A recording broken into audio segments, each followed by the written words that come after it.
it's cuter than Don't Starve, but I feel like it's going to be have just as much dread involved into it.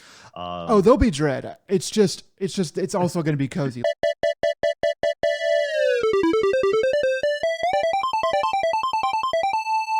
Hello and welcome to another Dead Pixel. We're a podcast about video games, anime, entertainment, life, a little bit of everything in between. I'm your host as always, Joe, and with me, back again this time of year, the vocal Japanese trainer for Microsoft, Nick. How you doing, Nick? Konnichiwa. Uh, ADP no Nikarasu Verades. And yeah, it was very hard to listen to those poor people try to speak Japanese.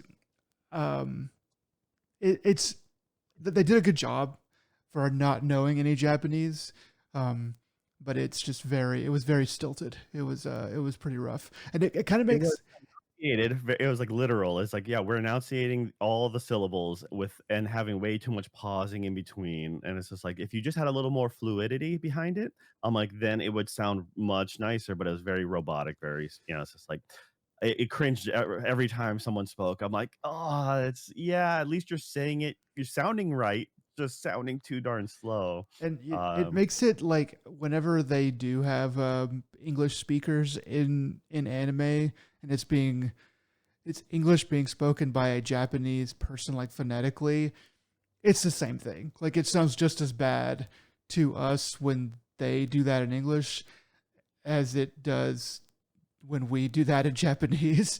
Um, so yeah, but I see what they're going for there, and I was like, at first I was like, well, wouldn't you say it like this? It wasn't wrong, but it was like I think I would say it a little bit more like this. But then I was like, you know what? They're going for the least amount of syllables to get through it and be done with it and go it back gets to the point English. across because Yeah. it's like saying, "Hello, I'm Xbox's Phil Spencer." And I'm Yes. like, "All right, that way you don't have to have a title because that's the thing is generally like in the US, we'll throw a title behind there, but that gets way too heavy. So the plus a lot of those titles are so nuanced or specific for certain reasons, like what is a coordinator of global blah blah blah, so that made sense. They're like, "All right, I belong to this company." And boom, one and done, and then they go on speaking English. But yeah, I think it was better than last year because I remember making the same joke about you being the vocal trainer for them too last year, and I'll probably do it again next year. So until they get it right, and then I'll credit someone else. Yeah, Yeah. I wonder how many takes it took because some of them I'm like I know it's I mean they're already it's already really hard to say a set thing like that, like a newscaster, when you are not professionally trained. Some of them were, but some of them, like Phil Spencer, I know that's not his main job, and some other people, that's not their main job. I just wonder how many takes it took to get the Japanese right and then go into their normal thing. Hopefully, not too many. I also wonder if they're like I feel like that would be a really good use for like AI, where you're doing it's like okay, on this take, I got the Japanese right, the Japanese introduction right. But on this take, I got the middle part right, and on this take, I got the end right. And as long as you're standing in the same place with the same background behind you, and you really only need to fix like 3 frames or 10 frames, I feel like AI would be really good at like stitching 3 edits together where you really can't like tell the difference. But I don't know. That just seems like a good use of it to me. yeah. I just want to give a shout out to the cultural exchange with the Game Center girl anime this season. It's the premise is a uh, like a elementary school girl comes from uh like England, and she's she has a very favorite collaboration character called like Otokogi Koala. And so she's hitting up this arcade all the time. She befriends a university student who works there. The Japanese is easy enough to sit through, but then they do have her speaking in English, but it's a Japanese native speaking English, but it's actually for most anime, this is actually pretty well done, especially Mhm. when you compare it to like MF Ghost, which was just atrocious. Um, Yeah. and that was the same premise of a guy from England who speaks English absolutely terrible. And So this one, it's like it's actually okay. And then the college kid is learning to try to bridge that gap. He's learning English, so he's trying to speak English back. But also, it's equally fun to listen to in English dub because you're like, all right, how are they going to do this? And so what they do is instead of speaking just they're speaking with UK slang is what they're doing, okay. and it's a lot more fun that way. Uh-huh. And so at one point, there's an Australian person who just comes it's just for a small snippet, and like so the main guy's like, all right, I got this. I'm gonna help her out, and she's speaking in Australian. Then they're like, wait, I don't understand this English because he's learning, like UK English, and then like, but then they find the girl, and then they're watching them talk. They're like, oh man, this it happened to me when I spoke to any other English teacher in when I was in Asia. But the students would look at you, and you'd just be speaking at a normal speed, and they'd be like they'd be dumbfounded, like this is amazing. You're speaking the language so fast. It's so fluent. I'm like, and then what we do is we turn to each other and we're like, all right, let's amp this up, and we'd speak as fast as we can, or be like, or then start like doing different slangs or accents we could, and just watching them just like you could see like them get dizzy. They're like they have no idea what's going on, They're and then we like, turn to them and be like, you got that? Like and it's like all right, nope. it's time to go Super Saiyan. Yeah, it's funny. Or what we do is you grab one kid to the side and go, "I'm gonna speak to you real quick in English, and you just need to say yes." And when I look at you, I say yes and okay, and then like just to really mess with the other kids, and then that you do that, you just like you hand them something and you start speaking really quickly in English, and then you're like, and then you look at them, and then they're like, yeah, da, da, da, okay, and then all of a sudden you walk away, and all the kids are like, you understood that? Like, no, we're just messing. Mhm. But for that brief moment, that kid becomes like a god in their eyes. We're like, He becomes the god of high school, the god of English class. all right. Well, as we alluded to before, yeah, Xbox had a showcase, but so did PlayStation, and they did theirs first. So, uh, you know, let's uh, let's get into that right away. Okay. We're gonna go ahead and I think you had a small bit of Nintendo news as well that you discovered that wasn't a part of TGS. So, Yeah, yeah. This is real quick. Basically, uh, Bowser is retiring. I forget his first name, but the president of Nintendo of America is retiring. He's announced his retirement, and a guy named Devin Pritchard is going to be taking over. I don't know when. I don't know how. I don't know anything about Devin or anything like that, or any of the other circumstances. But I did happen to see that, so I figured that'd be it's kind of important, and it was worth mentioning before getting into the other stuff. yeah, Doug Bowser But is his name. I forgot his first name to be honest too.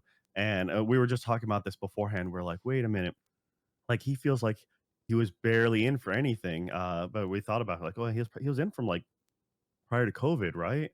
So, and it looks like as president of in 2019. So, okay, yeah, yeah, but we're so used to something like Reggie Fils-Aimé, who was in for such a long time, multiple console generations, while Doug came in after the Switch and granted had hands-on dealings probably with the Switch 2. And it did launch under his belt, but the the other thing is like, oh yeah, he's we can at least use him as a scapegoat. He's the reason why Nintendo sucks so badly now. There you go. well, Uh, well, I mean, so like if I'm Doug Bowser and I come in basically after the Switch is a massive hit. So you're coming in 2019. It's obviously a massive hit. And there's no question about what Nintendo is going to do next. Um, it seems like okay, I'm gonna stay through this launch of the Switch 2, and then a few months after that launches, I'm going to retire, and basically because there's almost no way for there to be a better time to retire. You have a short stint of literally the best age of Nintendo in the past 20 years. This is literally like the highest that it's I hope not. I mean, I hope it gets better. I always do, but realistically, like it's probably not going to get any better than this. With the Switch 3, there's going to be something weird that's going to happen. You never know. It's pretty hard to bet that it's going to get better than this. So it makes sense to be like, okay, I'm going to retire and just go out on top. And I'm sure he was a really great leader and all that stuff and made a lot of really great decisions, but I feel like this period of Nintendo, of America at least, has been the most paint by numbers. Like, that sounds good to me. Thumbs up.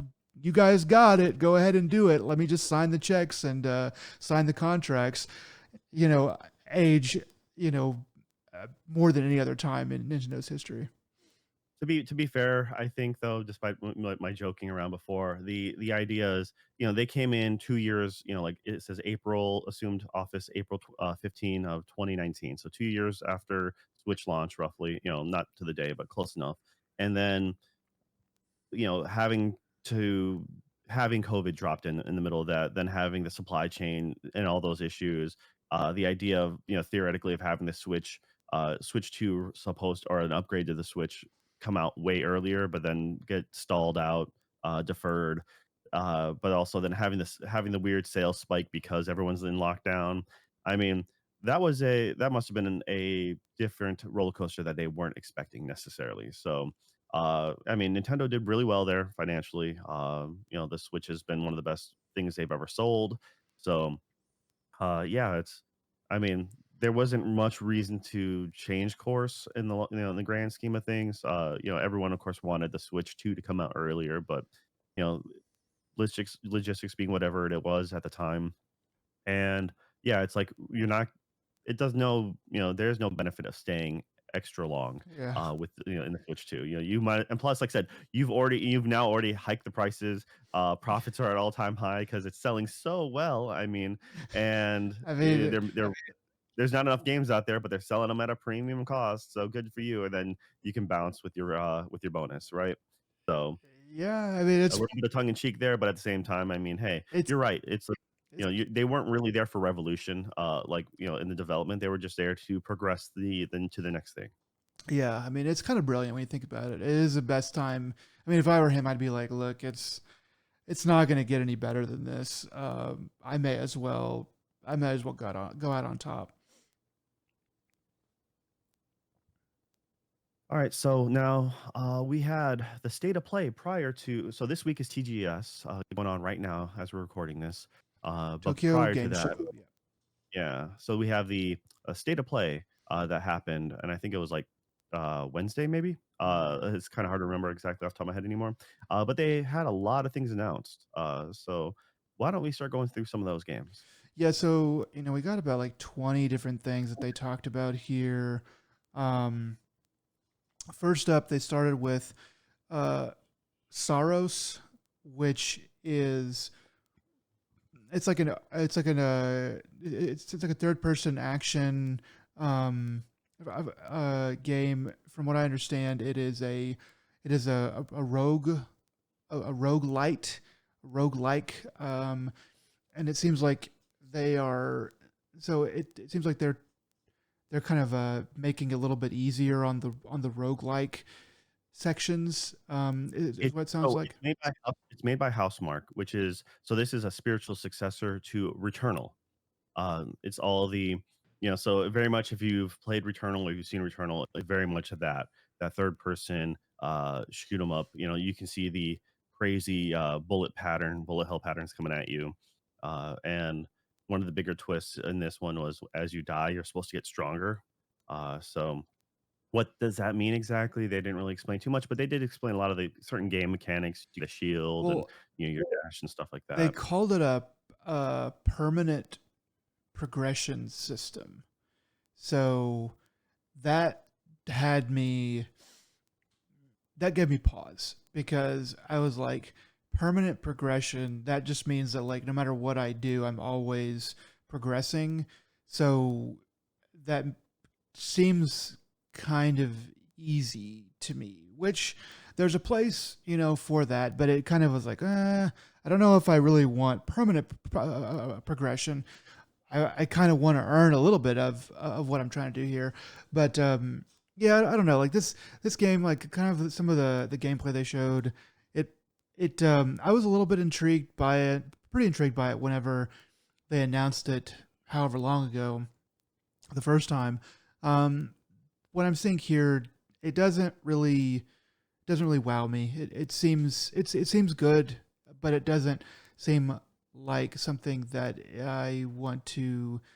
I'm going to be dying to play. Like if I hear more about it, that's like okay, there's this and there's this. It just seems sort of like a normal game to me right now. I can guarantee you it's not gonna be easy. I don't think you ever got a chance to get around to playing Returnal. I didn't know. Returnal was a really difficult game. It's a lot of fun, but it's very much if you had to throw a Souls like to something, that'd be like a Souls like third person, bullet hell Hmm. game experience. Uh, you know, take the stuff Yoko Taro does in like Nier, in those third person sequences, like when the bullet, like everything's coming at you, but make them really good and polished. Mm. I mean, not saying the Nier stuff was anything bad, but it is very simple. That's what Yeah. it was. It is super simple when you're comparing it to something like Returnal. Yeah. And I'm watching this gameplay and I'm watching how they're threading the needle or how they're just barely like they're taking damage and stuff like that and they're trying to avoid. It's just like everything seemed to be the skin of the teeth. And I don't think that was necessarily. I'm looking at that. I'm like, this is someone who knows how to play the game, and they're still seeming to get handled quite well. Like the game is kind of taking task with them. So it's going to be a challenge. And permanent progression can simply just mean a version of gaining XP or currency or something to buy or to progress somewhere like that. Um, so it doesn't necessarily. I mean, any like roguelike game or something like that, a lot of those have permanent progression. I mean, even Hades, for example, like you gain currency or experience through runs to then upgrade yourself as you further go on.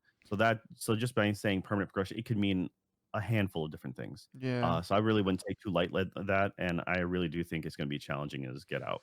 Uh, it Okay. looks good, but at the same time, I want there to be a little more story. He's just like I think he's just looking for a spouse or something like that, or significant other, and I'm like, okay, like like why are they like I'm more curious about the other lore because there's like the son that dies and it rebirths or something. And it's like are they that's the whole loop of like the magic bottle thing of like, hey, this is why we get to come back because of the weird sun thing. And I'm like, all right, I want to know more about that because it just sounds really weird. Like Returnals uh catch was kind of cool because you're like, okay, this is a twist that kind of start to discover early on, but I don't want for those who haven't played it yet. I'm like who maybe haven't even heard of it. Like I said, Returnal. If you're new to the PlayStation 5 ecosystem, most definitely give that a shot. If you want a challenging game, that's a third person like bullet hell game. Um, so they did a really neat thing where why this is how or this is the gimmick of you dying and then coming back again.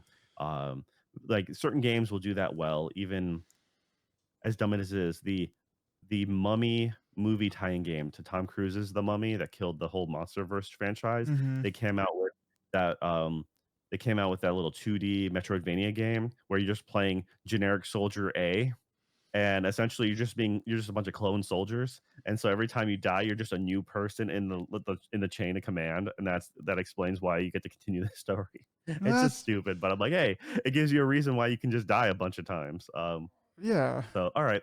But once again, I'm excited about the game, but I want to know more about the story because I think if it has a really good story, that would be what carries me through. Um, just like something like Hades. Hades was a fun story, and that's what gets me to do something like that.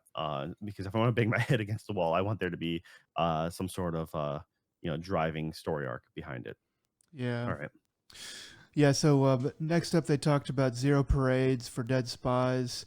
Um, this is the new game from the Disco Elysium studio. I forget the name of the studio, but the same guys. Zone. Okay, yeah. So the same guys that made that. So this it looks pretty good. It looks like it's this. It looks kind of like the same sort of art style. Um, and from what I know about Disco Elysium, which isn't a whole lot, but uh, but from what I know about it, it seems like the story can translate into that gameplay style, and those same ideas can be carried over. So I don't know. Like it seems okay. It seems like like a good place to jump in. Uh, I wonder if they'll have like a bit of a sophomore slump, or if it's going to be like even better. So yeah, like I guess I could just go play Disco Elysium, but I kind of don't want to. I kind of just want to play the new thing whenever it comes out. So I'm going to be checking out the reviews and stuff and kind of watching what people are saying about this game fairly closely, um, and then go from there. But yeah, All right. Ex- Yeah, it does look really good, and I agree. It's it's one of those things that Disco Elysium goes on sale quite a bit for the entire package or whatever, director's cut or something. I I think it's on think sale right now. I On Steam. think It's on. I think I actually have it. I think they actually gave it away on PS Plus at some point or something like that. Um, so I guess I don't have too many excuses, but anyway, there's other than there's just a lot to play already. Um, Microsoft Flight Simulator 2024. They talked about that. So this being a state of play, it's coming to PlayStation, and so they showed that a bit. I think the hope is that it comes to VR, because that's it'd be amazing if that was in PlayStation VR. Um, Yeah, but that you know that would be that pretty would be pretty incredible. good. Yeah. And then they go on talk a little bit about Battlefield 6. I think they probably said the release date, which might already be very well known, but showing that, I'm like, okay, it's a Battlefield game, but the footage they're showing from that made me go, dang, this actually does look pretty amazing. Like it's not just like you're an army man, uh, and you're just looking for other army dudes to shoot. It seems like there's a lot more kind of going on, like tank driving, and you're getting off of boats and stuff like that. So I was like, okay, this actually does look pretty sick. Uh, so yeah, Yeah, I mean, a lot of people have been really hyped for it. It's been going, but it's the big talk around the campfire was like it's going back to its roots. And so because the last couple iterations hadn't really quite hit as hard, so a lot of people have been really excited about this one, especially with uh, the testing that they've done and stuff like that. This comes out October 10th okay. for the new Battlefield game. So yeah, that's once again a lot of people seem really interested. I've never been a big their story modes have been fun for me, but once again, I just don't do the massive multiplayer stuff. Uh, but since they're going back to the traditional class system, it seems that'd be kind of neat. But I think the last time I ever got into Battlefield Online or multiplayer was back in 360 era with Bad Mhm. Company 2. So I haven't played online when it comes to a Battlefield game in a very long time. Like I think them going back to because for a while there they were trying to release one every year. They were kind of they were trying to be a direct competitor to Call of Duty, and I think them going back to, hey, we're just going to release something when we have something really good to release. I think that is the better play, the better strategy.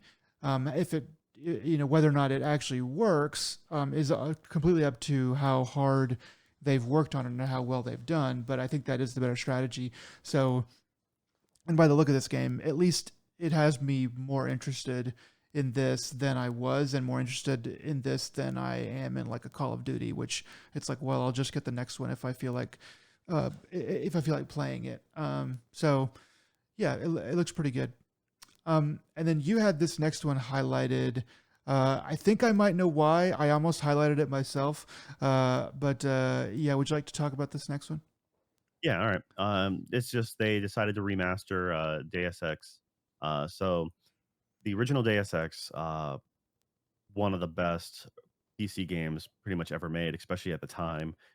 They pretty much like perfected uh the game design of, kind of go anywhere, do anything at your own pace kind of system. It's so this one, you have was it Mankind Divided and Deus Ex Human Revolution. So Mhm. Human Revolution is in theory, like both of those games are prequels to the original Deus Ex. Um, so and Deus Ex being commonly joked as being like a allegory in a lot of ways for the characters for like religion and God because it's JC Denton, so like Jesus Christ, Mm. um because of the fact that he's the new and I mean you have Adam, what's his face in Human Revolution. So he's the first person to get augments that don't fully reject him. And then JC Denton is like in the beginning he has a bunch of these augments that are perfectly fine with him, and he's like the next evolution of a person essentially. But what made this game so neat back in the day was, uh, you can, if you wanted to go stealth, if you wanted to go tech, if, like hacking, if you wanted to go just straight up like angry commando, you can run in, murder everything. And there were so many different ways in the game you can just avoid boss battles together, like all together. Like you don't even have to have major encounters. Uh, it made it almost daunting because you'd just be, like, exploring the world, and your next thing you know, like, "Yeah, I'm gonna buy a dock," and I'm just looking around and like, "Hey, I found that there's a hidden passageway, but I have to have a strength augment to move a like, a soda machine or something like that, and now I found a hidden path." I have no idea where I'm going, and it's not even towards my objective, I don't think, but you end up just exploring everything and anything. So, it's very dated. I mean, granted, you can mod the crap out of it, but it's just like so many people don't realize um like this game, at a certain age, like they don't understand this game existed, and there's not a real convenient way of playing it. So I think that their remastering is a good thing. It was originally, I think it was originally Eidos Montreal that did this. Mm. They're working with Aspire, which is the same guys who've been doing the remasters lately for like the Tomb Raiders and Soul Reaver. So they know about remastering some of these old stuff. So it's being done with competency, and I think this is a game that probably still really holds up, as far as gameplay wise, and story wise. I think, granted, it might, even with the remastered, still is going to look old, but if you can make your way beyond that, I think you can have yourself still a really good time with the game. Yeah, yeah. I mean, I didn't play this game, but I have kind of watched some Let's Plays and stuff of a little bit of it, and kind of maybe the greatest level one of all time. Like the number of ways that you can do the first level is pretty astounding.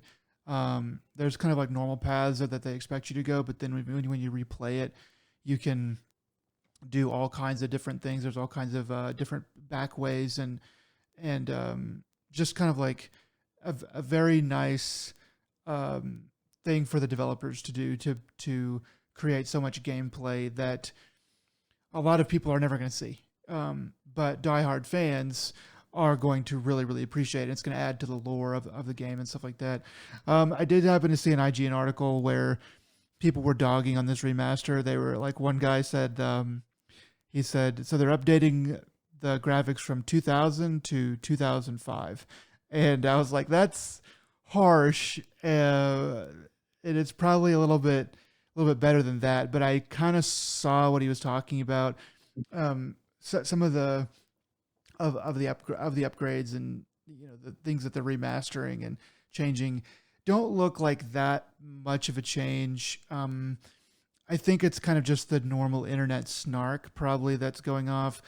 But somebody else said that that there are mods online, which there are mods that do everything, but that there are mods online that do a better job of updating it and stay more faithful to the the original vision or whatever. And that's just one person's opinion, but The other thing though is the one thing I'll have to defend the remake for is because of the when it comes to mods, you don't have the option of mods on console.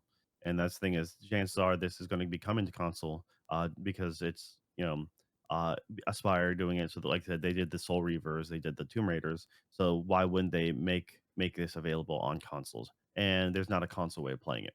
Not everyone has a PC, and not everyone wants to. And those who do have PCs, uh, not everyone wants to do uh, the extra effort of getting a bunch of mods, stacking them all together. Getting them I right. mean, the mods for this has been around for so long, so it's a little more safe.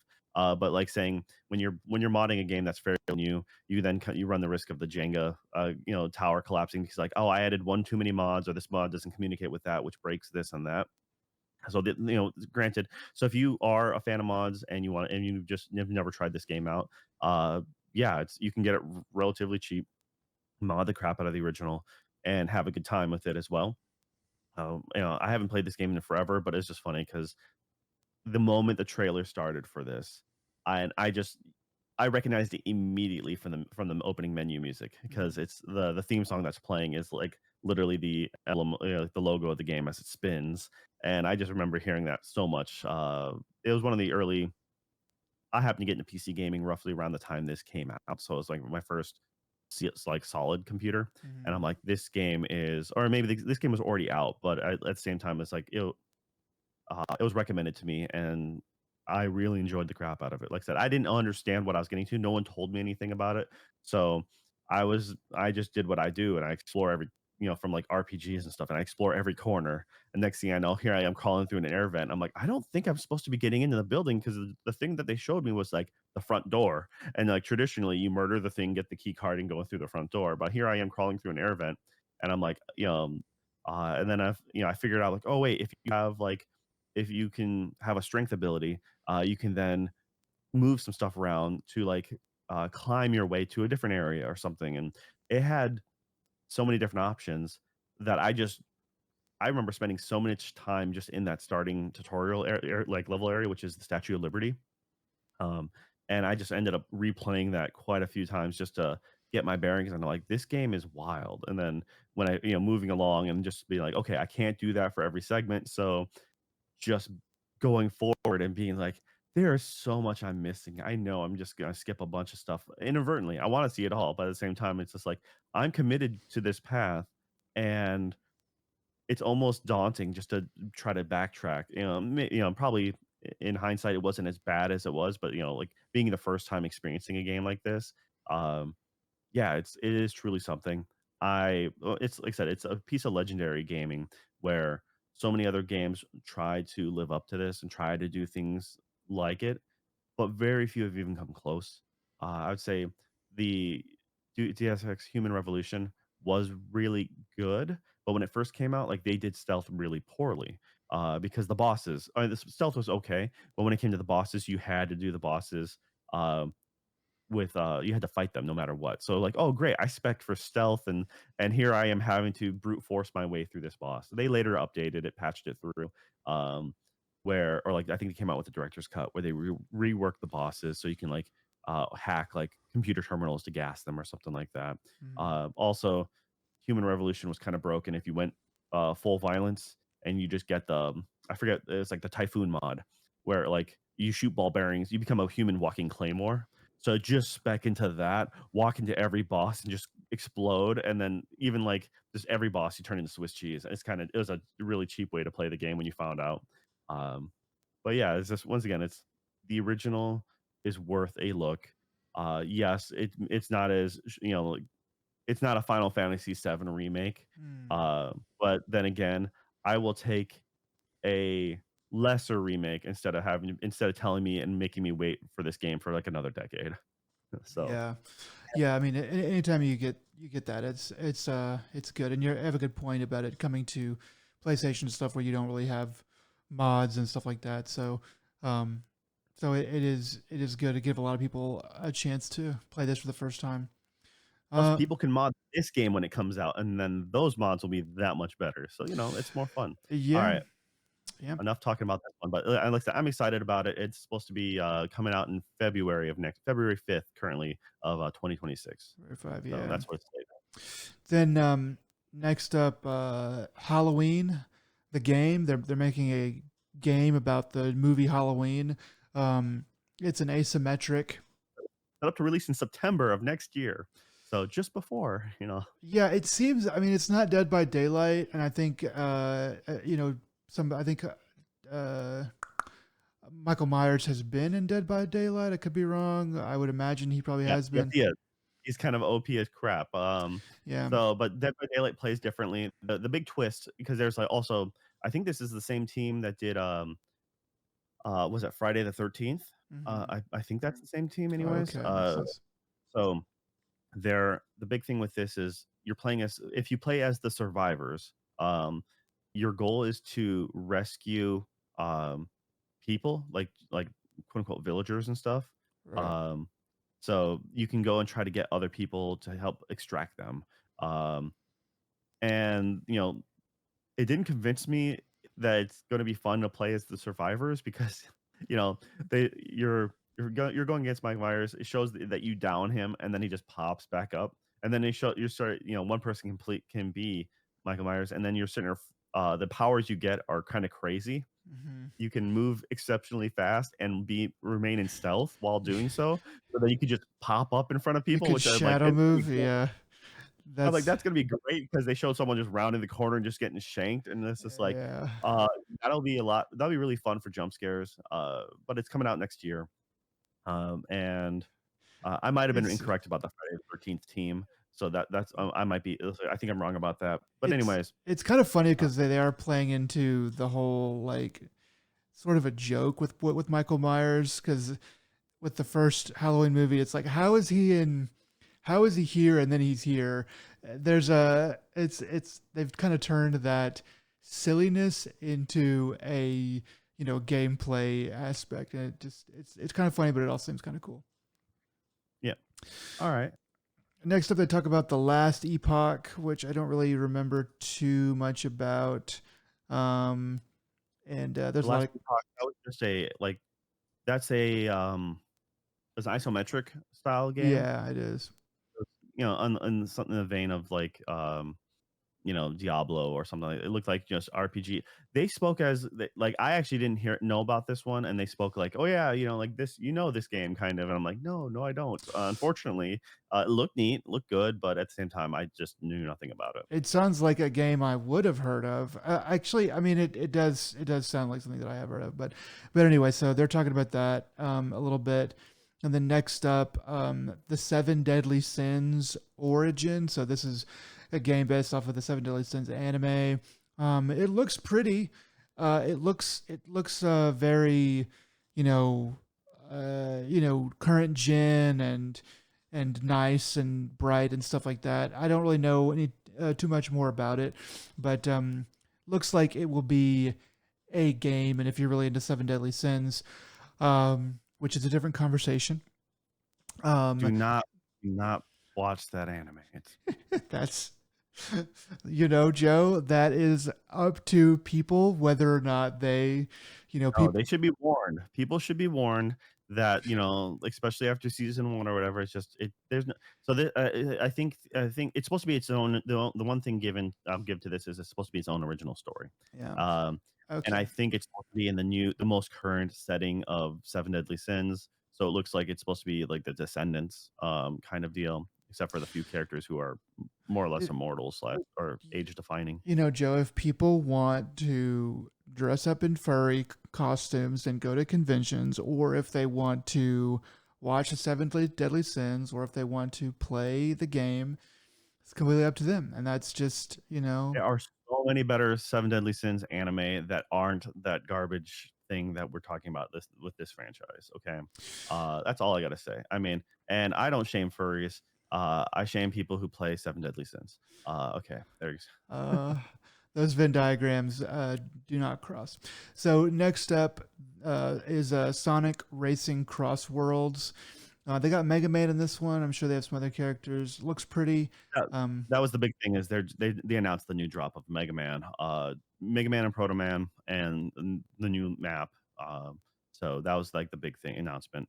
Um, because the Sonic Racing Cross Worlds is Um, they said it's available now. I honestly haven't been paying much attention to it, though I do know that one of the jokes is they recently came out with a marketing campaign for their blast system for back in Sega Genesis era. So they were like Mm. old campaigns, but for racing in comparison to uh, like Mario Kart. And so I thought that was funny. are they going to charge Um, extra money for that as well? Um, anyway, so there's that, and then after that, they're talking about Dynasty Warriors 3 Complete Edition Remastered. Nope, I skipped one. Talking about Nioh 3. Another 3. So Nioh 3 is coming out. Looks good. I remember so when Nioh 1 came out, it was a big deal. It was very good. People liked it a lot. Nioh 2, I remember it coming out, and then immediately the podcast I was listening to just going completely silent about it, and I think it was not received as well. I think there was uh, there was some changes to it, to where it okay, was like, so before you start triggering people, yes, Neo, oh yeah, uh, yeah, it was Neo. 1 was widely like, and Neo 2 was the thing is it was still good, but it's level based. It's Yeah. like you hub world into your thing. So you don't it's not an open world continuous thing, and I think by that time people were expecting for Neo 2 to be this like Dark Souls one open world, and that was the constant criticism I got from it a lot. Like my takeaway was uh just weren't expecting they were expecting more Dark Souls, and it wasn't. It was more action, I guess. Um Mm, so I think honestly, there's enough fans. It's a pretty decent fan base. I think there's more people who play Neo than they do like Sekiro. So why yeah, is there an H in the title? That's what I've always wanted to know. So it's in the I don't know. It's in the kanji. I have no idea, dude. it's not in the. I can promise you that, because Yeah, because H's don't go there in Japanese. yeah, Just for sure. saying. Once again, So you know, play the game, tell me the lore. Read all the text. uh, But once again, it's I will it, pass. they for some reason it's called Neo. And the H is silent. So Neo 3. So yeah, it's coming out, and then next up, Dynasty Warriors 3 Complete Edition Remastered is announced. This looks pretty cool. They show you some snapshots of the old games. The old game, I guess, the one that it's remastered from, and it definitely is a big time upgrade. I mean, it's pretty wild how far games have come. And this is going to be that. So yeah, if you're into Dynasty Warriors, you can get to slashing away. all Um, right. that's coming out March 19th of next year. And then we have Code Vein 2. I remember Code Vein coming out and being very close to being enticed to play it. This is like, a 3D anime game. Looks pretty cool. Probably won't play it, but it's nice that they decided to make another one. Code Vein had a really awesome anime character creator. Like, if you wanted to do Fashion Souls, and Mm, it just, I think a buddy of mine had it, and I went to visit, and instead of actually playing the game, I think I just spent like an hour just doing custom character creation. And then but as like the game, a lot of people liked it. It was at the time, if you had to boil it down, everyone was saying anime is Dark Souls, and it was not wrong, but also kind of different. But I know a lot of people put a lot of time into that first Code Vein. So it's cool that they're getting a sequel. Uh, Rough that it's coming out, January 30th of 2026. So I'm wondering if it's going to get pushed back. If that's just like a temporary placeholder date. I mean, what's wrong with that day? I don't know. It's just so close. It's so close in the beginning of the year. It's not really. Usually, you'd see something like this if it was doomed to be pushed like right before fiscal year, the end of fiscal year. But it's really legitimately just started the new year, post holiday season. You got here kind of doomed to be forgotten about by the time and game of the year stuff rolls around. Yeah, Um, I have a feeling you that know, that they. I mean, you might be right, and maybe we'll get pushed back or something like that. But I have a feeling that they are trying to fit into the early part of the year before a lot of other, bigger games start to come out and stuff like that. That's my guess, because I don't think that this game, Code Vein, was, I don't think that it is really high on a lot of people's lists. I think they know that, and so they're like, okay, where can we fit where we can make sales, and there's not a lot that comes out at the beginning of the year, so I'm honestly kind of, I'm honestly kind of glad that it's there. I think Resident Evil 9 is coming out pretty early in the year, so that would be something that they would have to watch out for. Uh, but yeah, maybe like I don't know too much about that. I know that a lot of the worst movies come out like in January. Um, so I don't think that's the same for games, but it might be a little bit, based on what you're talking about. But yeah, we'll see. We'll see. Next up, Final Fantasy Tactics: The Ivalice Chronicles is coming out. This is Yeah, it's supposed rema- to come out in the month, the 30th. right. This coming out. So this is it's more of a remaster, right, than a remake. Yeah, so this is like a remaster of the remaster. So they Okay, they yeah. came out with on PlayStation, on the what was it, the Vita, I think it was, or it might have been the PSP. It might have been the PSP. They came up with War of the Lions, which they added some extra stuff to it, kind of polished up. So this is taking it another step up. And this is I don't remember if the last one was fully voiced, but that's what this is supposed to be.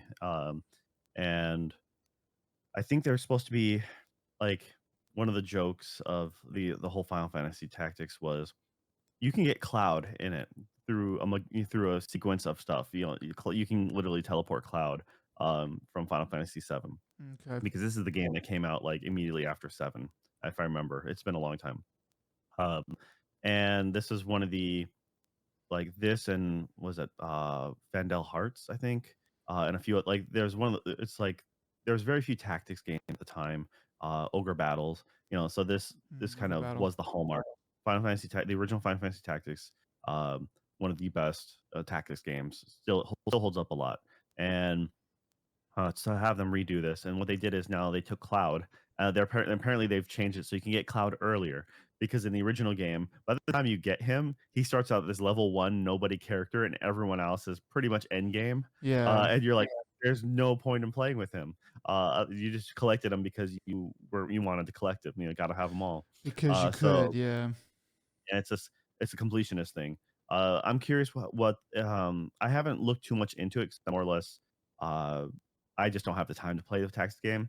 But I should ask a friend of mine who plays them all the time, especially Final Fantasy Tactics. I want to know if they are changing the leveling system or how they're going to make any new modern gameplay concessions to make it easier to play. Because what happens is what you do is you'd leave one bandit alive, you'd keep one of your healers in the corner, and everyone just dog piles them, just starts beating on one of your own characters just to get the attacks in. So you can gain experience every time, and that's how you grind early levels. It's like it's a very common cheat way of getting yourself over leveled. And I hope they kind of I want them to keep it there, but at the same time, I just want them to make it an easier way to leveling up because I feel like being forced to do that again shows that there's a flaw in the system. I'm glad that there's loopholes to kind of gamify your way. I like when games do that or like and they don't fix it, but at the same time you shouldn't need to do that if like a lot of people feel like that's what they have to. Or else they get to a certain point in the game if they progress too fast, they're like and they don't replay old levels, they're like, "Yeah, I need to grind to get more experience so I can actually be viable later." Um, but it looks really good.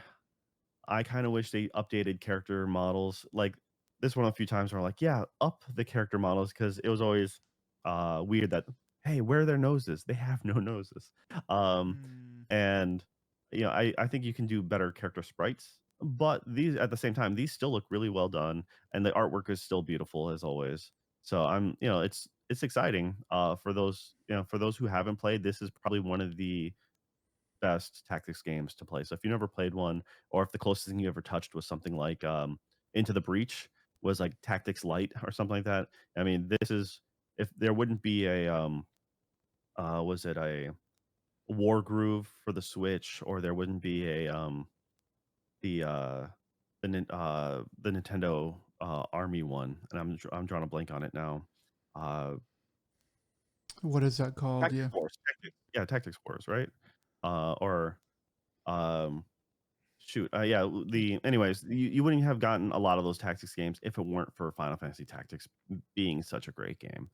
So once again, just like Deus Ex, like kind of, it's good to know your history, and it's good to start off from the like for one of the early best examples. I mean, it's not the earliest, but it is one of the most definitely peaks. So Yeah. I've tried to get into Final Fantasy Tactics at least twice. Advanced Wars, sorry, that's what it was. It was Advanced Wars. Um, and yeah, Advance Wars, that's the one. And I've tried to get into it twice, and I um just kind of flaked away pretty quickly both times. So I doubt that I will try again, at least in the near term. But I mean, I do know people. A lot of people have this game as like have Final Fantasy Tactics as like their favorite game of all time. You know, like it really is. It really is a all time game for a lot of people. So yeah, if you're one of those people who is tactics curious, then yeah, this is probably a good time to jump in.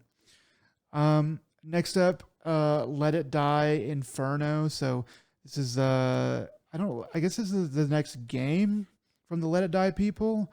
It's because I thought that was like a ongoing game. Um so it's this is not so I don't know. So is this a new game or is this an expansion? Do you know? Um, I was led to believe that this is a new series, a new entry for was, and I don't know. I assume it's Grasshopper Games. Um, they're the ones who did the first Let It Die. And I'm not sure if it, what's was it Suda? So Hmm. we just had talked about like like we remembered this game kind of offhanded. It came out in a weird time. It was the original Let It Die. I don't know if it was free to play off the out the gate, or if it quickly became free to play or something like that. Um, and it Yeah. was just it was an interesting little experiment. But the fact that it went on for as long as it did surprised me. I had no yeah, I think the publisher is showing here is Super Trick Games, so it's no longer Grasshopper Games. Okay. Well, I mean, it's a pretty looking game. You know, it looks pretty wild, and like there's a lot of different things that you're doing and stuff in it. So it looks like they are trying, and there's a lot of really weird stuff in the cutscenes, and looks like you can get a little bit into the fashion aspects of it as well if you're really into it. So yeah, I don't know where the last game ended up, but this game looks like it has a lot going on. So that's cool. Um, All right. Next up, Chronoscript: The Endless End. So this game has an interesting looking art style, and they. I'm trying to remember exactly, like you're like in a story, and it changes based on what you do. I think. So what it made it look like is kind of like you're what was it? There was the other game that came out recently for PlayStation, that the more friendly light game where it's like you're that character from a book, and you get to move from on the pages to off the pages. It kind of, I think that was the kind of concept of this is there's a bunch of pages, a bunch of books strewn about, and you're kind of going from one, and it's all like Metroidvania 2D style game, Yeah. or at least that 2D plane, like so maybe more like the original Ninja Gaiden, uh, and it shows like an ink well, having fallen down on the pages and kind of affecting it. So yeah, it's a very, it's like a darker tone of a side-scrolling beat 'em up. Mhm. Um, I It looked neat, it looked nice, but at the same time, very artistic choices. Like over exaggeration of character design and our backgrounds. A lot of very gritty looking, I guess. So Yeah. if you want sunshines and rainbows, this isn't for you. Yeah. So Yeah. It's the colors are very brown and red, and kind of that whole spectrum. Um, so it's definitely different than a lot of other games, which I definitely respect them for going that way. Next up, Crimson Desert. I don't remember anything about this game, uh, but it has some cool looking cutscenes. Now that I'm looking at it right now, it it looks like some kind of a medieval kind of action adventure game. Actually, has some pretty cool looks to it. I got to be honest. But yeah, so that has been Yeah, it did do announced. much for me. Shows you jumping off a dragon and doing like a fireball, like a green fireball in your hand, like Kami wave or something. Yeah, Uh, it's hard to tell what's I mean, I can tell what is a cutscene for a lot of it, but some of it it's like that might actually also be a little bit of gameplay, like rolling into a cutscene as well. Um, but yeah, so this is actually slated for March 19th, 2026. It also looks like there's a kind of a medieval mech is all I can really say, where you're kind of floating through the air as this medieval mech. I don't really know what that's about, but it definitely looks pretty cool. So I'll be excited to learn a little bit more about that. if I remember correctly, Crimson Desert is the online. It's isn't it supposed to be the spiritual successor or some sort of connection to Black Desert? Um, Okay, is maybe that that's it. MMO that had like a lot of character customization? So that would explain a lot. Yeah, I Uh, mean that's kind of that's what it kind of sounds like to me, but I didn't know if they wanted to go away from the Black Desert name. So like maybe this is a different thing and that's just whatever, but yeah, this looks definitely like a big upgrade if it's along those same lines. It looks like they're doing a lot more in terms of just the polish and the fit and finish of everything. Yeah, because I think they announced this. I think I remember them announcing something like this a while back, and I just because it's on the in the like I associate it with the MMO space. Yeah, It may it not be. basically It just may it be like this might just be a single player action game. Um, but because I'm associating it with Black Desert, I kind of disassociate myself with the game. I'm like, all right, but if it's a single player campaign, I mean, I remember Black Desert looking amazing, so uh, yeah, there might be yeah, so. if they can take that Black Desert look and they which it seems like they kind of are, and upgrade it, update it to, current gen and then give me a single player experience with a like a a created and what's the word a like a bespoke world, then I'm definitely interested because what I'm seeing there does look pretty cool.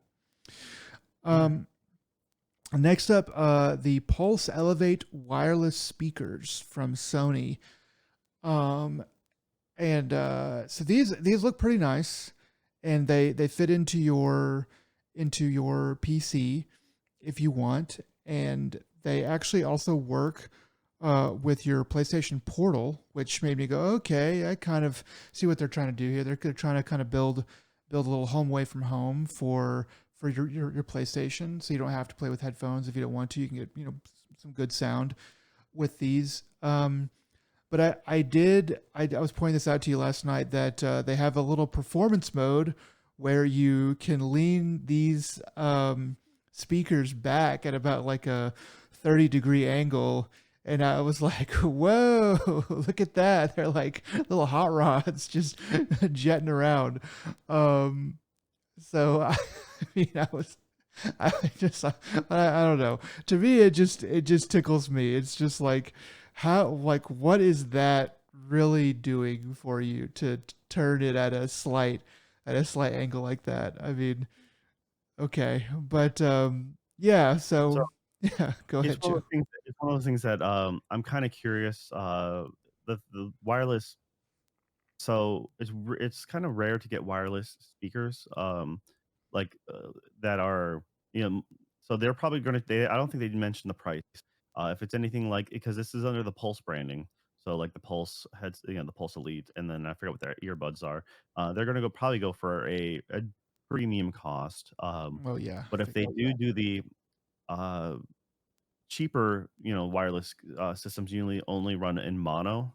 So if they have the actual TW like what was it TWS true wireless stereo like tech in there, Mhm. which isn't really that expensive. That'd be really neat because I remember there's a YouTube channel called like DIY Perks, and Right. they talked about just converting a dead pair of earbuds, and then pretty much you can kind of 3D print your own housing, and then just buy some cheap actual stereo speakers, and just do some soldering, and then bam, you can have yourself your own pair of actual wireless stereo speakers for your computer desk, and it Mhm. actually sounds really decent. So if you're interested about if you have a pair of dead earbuds that you bought like just a cheap crappy set, most definitely uh, look up if you want to do something handy. I've been looking at this. I just don't have the 3D printer to print out the housing, and I don't do the woodworking. So you can do like a woodworking alternative.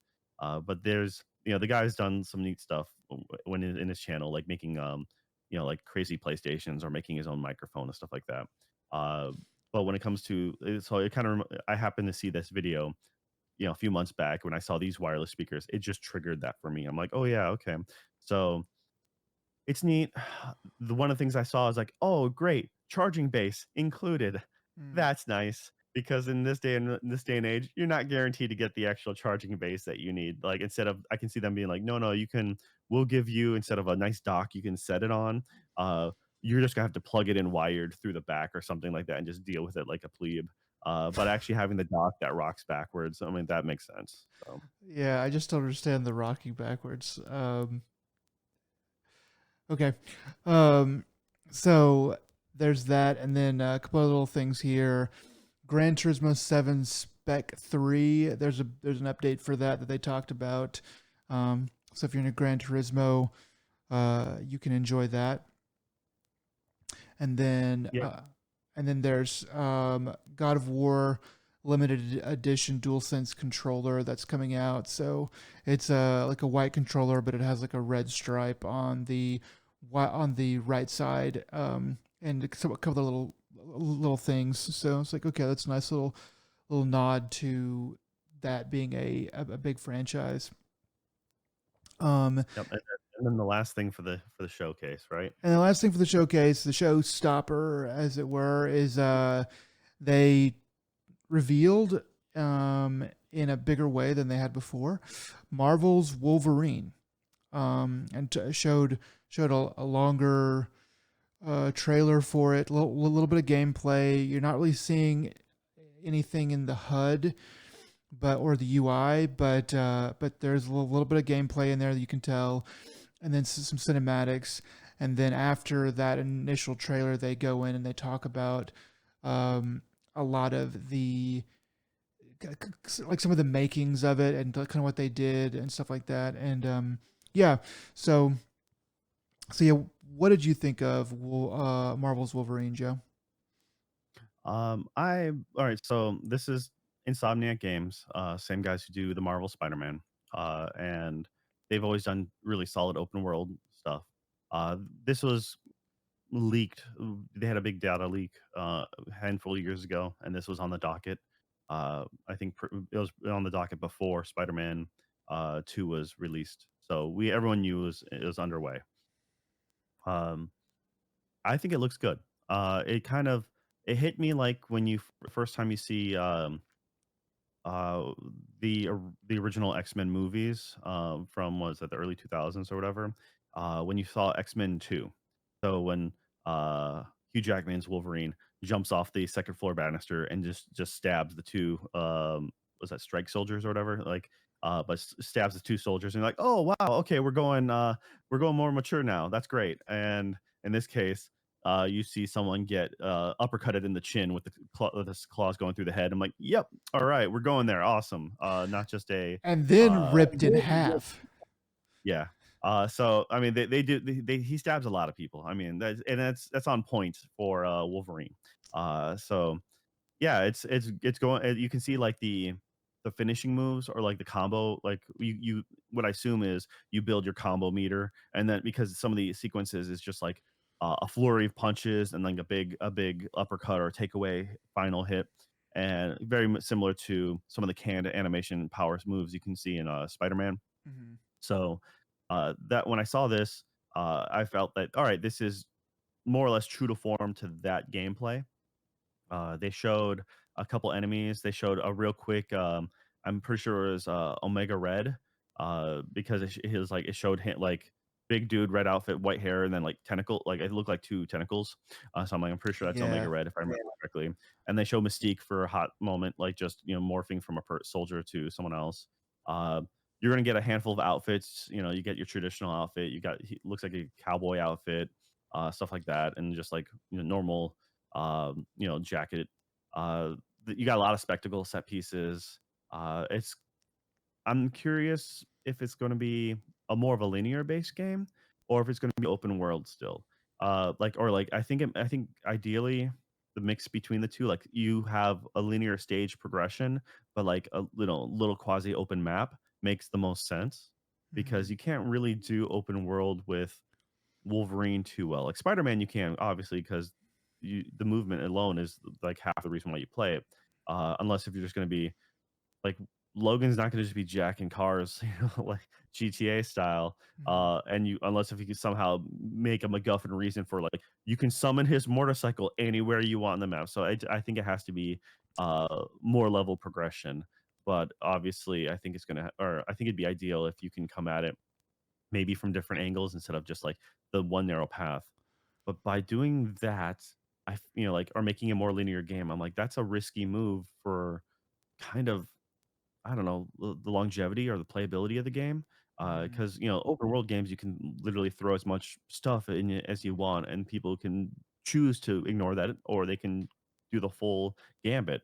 That's the only thing I'm kind of curious about is like, well, how long is this game supposed to be? Like, is this supposed to be, is it going to be closer to a 15-hour, 20-hour game? Or are they going to do stuff to make it feel more in depth? Are they going to do more DLC content or expansions on it, like different stories?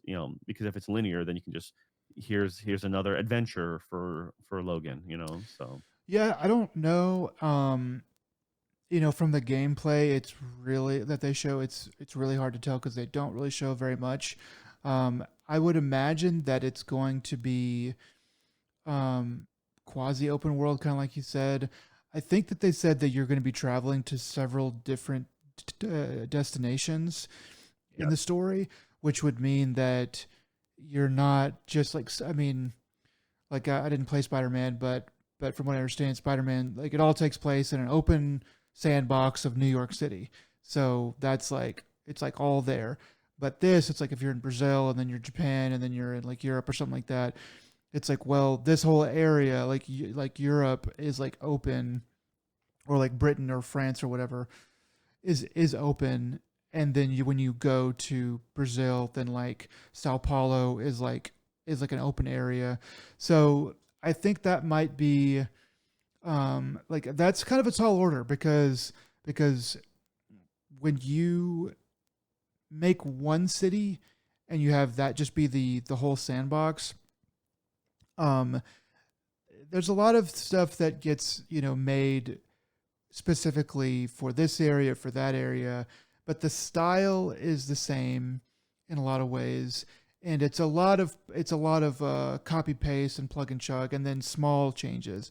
Whereas when you really are changing, I could be wrong. I'm pretty sure they said that there was going to be different environments. So when you are going from different countries and different cities, then that's a lot more work. And then when there's a lot more work, there's a lot more pressure to get it right. A lot of more pressure um, to move on maybe too quickly. So it does seem ambitious if I'm right about all that, and but it does look good from what I'm seeing from the gameplay that I can see. It does look cool. It looks like okay, you're in there, you're slashing people up, you're jumping around, you're kicking people. You're not doing things. At least they're not showing you do things beyond. Like they're not making Wolverine jump the shark, which with Batman and then with Spider Man, you had a lot of verticality.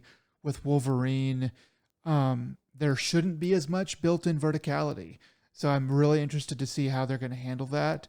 Uh, so that could, I feel like this is a big risk. I feel like this is a really big risk for the studio.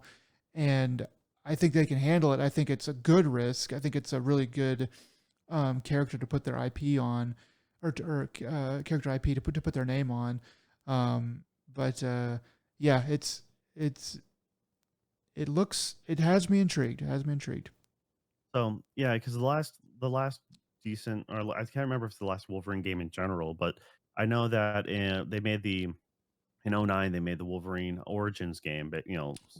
it's supposed to be a tie-in with the movie, Mhm. but that was Ravensoft who did that, and that game was pretty awesome. Mm. It Okay. was very much a M-rated Wolverine game. They did a lot of things right. It was just super fun to play, super brutal in a lot of good ways, and just overall a good time. It was better than the movie. 'Cause the movie that was the joking, the Ryan Reynolds butchering Deadpool. Oh Not yeah. his fault, but that was multiple endings that some people in theaters got one ending, other people in theaters got a different ending. That was a fiasco. But that game was amazing. For it had Okay. no right to be as good as it was, and so for sure. So it kind of reminds me of that, but that was also very like a super linear game. Just go straight to point A to point B. So I think nowadays, if you made a game that linear, a lot of people kind of push back. So it makes more sense to just have it a little bit of wiggle room, a little more open world, just a little exploration in those different areas. Um, I think that might be the sweet spot, and uh, you know, but it looks like they're doing all the right things, and it's Insomniac, so I trust them a lot. The gameplay should be pretty fun enough, and they seem to be really passionate about it. Insomniac hasn't really made a game that I've just straight up disliked. So, uh, Spider-Man 2 wasn't as good as Spider-Man 1, but it was still a great game. Mm. So that's kind of the way I look at it. Is like I think they know what they're doing, and I think I can have myself a good time with their version of Wolverine. So yeah. Yeah, that's probably the best way to look at it. Um, so I think next up, Xbox showcase at Tokyo Game Show. All right, real quick, wanted to mention. I was. It looks like I was right originally about my guess of Halloween. The thing is, I think Friday the 13th, the game might have been like delisted, so it was no longer popping up as like one of their current games. Mm. Uh, but on their website, it shows past projects and does show Friday the 13th. Um, so Halloween is done by the same team. They're also the ones who do Predator Hunting Grounds and Killer Clowns from Outer Space, the game. Uh, but anyways, the fact is, I know that enough people had fun with Friday the 13th, so I think the Halloween franchise is in good hands in that scope. The other thing is, before the state of play, we did notice that there was that single. There was a couple new announcements, and one of the announcements was for a game called Anata, which they had already been announced once before, but they showed some more gameplay, and I had you look into it, um, and I was just like, "Tell me It's what you think when you see this trailer," okay. So because it's a long trailer. So it's Ananta, Ananta. yeah, yeah, my Um, bad. Yeah, so yeah, the Anata is the trailer is like 7 minutes long. Uh, yeah. and what was your takeaway from it? I wanted to know your thoughts. Watching this, we had a pretty good back and forth conversation about it over text, and I was like, Grand Theft Anime, and what was the other one? Um, Gosh, there was another little joke I had in there, but basically it looks. I mean, it's like open worldy. It looks like a Genshin Impact kind of game.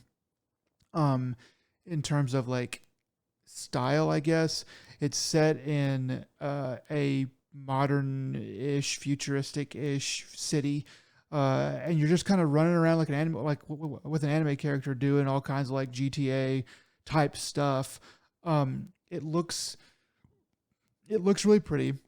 Um, it looks like simplified so you can play it on a phone, which I did look, and they are making it for phones, as well as like consoles, and it has me very intrigued, and I did sign up for like to receive the like a what do you, like I did pre-register or whatever for it. So as soon as it's coming out, as soon as it does come out, um, then I will be notified, and I'm gonna try to go and jump on it. I told you already that I have kind of been looking for a game like Genshin Impact, like the Zenless Zone Zeros and the Wuthering Waves and stuff like that, to jump in on and try to keep up with a bit more. Wuthering Waves was one that I was kind of looking at it, and I was like, yeah, I kind of want to try to jump in on that, but it's a little bit more fantasy element than I was really feeling like at the time. So Ananta, I want to try to do that with because some of the things in it seem a little more interesting on their face and different than some other stuff that I've seen. And like a better game to just kind of screw around in. So It seems like it's really fun. I actually like as I was at first I'm like, okay, this is just another. It felt like just by the character art and stuff like that. I'm like, okay, is this another like Hoyoverse game? I really wasn't. I didn't really care too much. And as it continued, I'm like, wait a minute. I think I'm actually going to kind of excited for this. mhm. It's like a little bit more tepid, but I'm wanting. Like, I hope this game turns out to be all right, but it is supposed to be like a free to play kind of thing. It's going to be like a probably gotcha system or something. Uh, the trailer showed a lot to do. They ended up um, I can't remember like they ended up showing like you're able to do normal like driving missions, scouting. It very much feels like GTA world.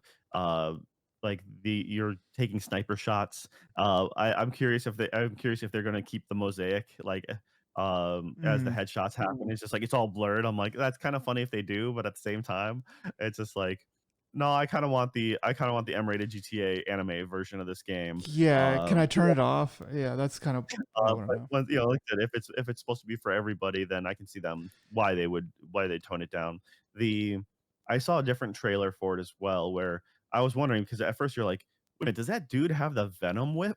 And it's very much like you can see it's very much Venom's like tentacle as he's beating up on people. Uh, I think you can change that actually. I think it's a customizable thing because in a different trailer, he has it's like a just a wire, but it's like a rainbow Technicolor wire. So I think you can just maybe swap that as a skin. But yeah, because it shows at the very end of the trailer, it shows that person just swinging through the city. I'm like, that is 1000% just copied from Spider-Man, Yeah, which is bad because if they do it well, I'm like, you know what? Hey, it's been long enough, and that's it's the other like one. it's almost an homage. It's like yeah. Yeah, I remember the other one. Thanks you for reminding me. The other one I said was Spider Manime. um, yeah, the character switching seems pretty cool. Like where you're on one character and then I don't know what button you're pressing, but it seems like you bring up a tiny little menu and then you just flick over uh, and you can go to a different character and like zooms out of your character from the city and then zooms in, bird's eye view on another character and wherever they are in the city and what they're doing. So I was like, okay, that's a It was cool very way. much GTA 5. Yeah, that was 100% the GTA 5 swapping characters because everyone's progressively like doing something in the world at any given time. So the fact that it pulled out from the map and moved into on a different spot, um, yeah, it looked really good. It was a really good trailer, if anything else. And I I'm kind of excited for it. Now, how they monetize this thing in the long run, that might change the vibe of everything. If they nickel and dime you to death, and if you're trying to, I, pay out for this, we'll see. I think that um, the blueprint is there. There's a lot of these games now. The HoYoverse games are all very similar. They're all very lucrative, from what I imagine. I mean, I'm Definitely guessing. very different from this. That's the thing is that this is uniquely open world. The other stuff aren't open world. So, So so my point though is like there's the HoYoverse games, which as much as I have played Genshin Impact, which isn't a lot, I can tell that there's money there to be spent, but I don't feel like I absolutely have to spend it. And then, like I don't know how like Wuthering Waves is or whatever these other games that are like it, but they I don't hear too many complaints or too much kerfuffle about it. So I think that the blueprint is there, and these people that are making this game are going to follow that blueprint at least early on, and not try to kill you. And also like the best time to ruin your game with like nickel and diming and paywall junk is at the very beginning, before you really have very much content and you really need players to switch over from whatever else they were doing to your game. So I think that early on, if they're smart, they will be like, very hands off and be like, thanks for playing our game.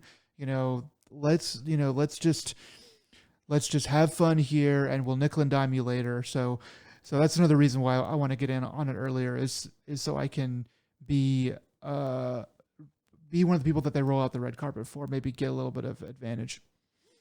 Yeah. All right. Cool. All right. Now, yes, Xbox also had their TGS thing. So, why don't you lead us off with that? Yeah, so with this one, we've been going a good ways already, so we might have to jump through some of these things a little bit faster than we otherwise would. But they started off with Gungrave Gore Blood Heat. This is a full. They flashed the words "full rebuild" on this. This is a remake of a game, not the original Gungrave, but it's one that came out a while ago. Did they say 2022? Is it that recent? Anyway, it looks pretty cool. It's got some good animations. The gameplay looks all right. I was like, okay, that's pretty cool. So Gungrave Gore Ultimate Enhanced was a Switch game. It came out in October 2023. The original one was Gore was 2022. Uh, these I like Gungrave, the anime. The anime is great. It's actually a very superb anime. Like, it has a great story. It does one of the few things anime never does, and it progresses through their lives.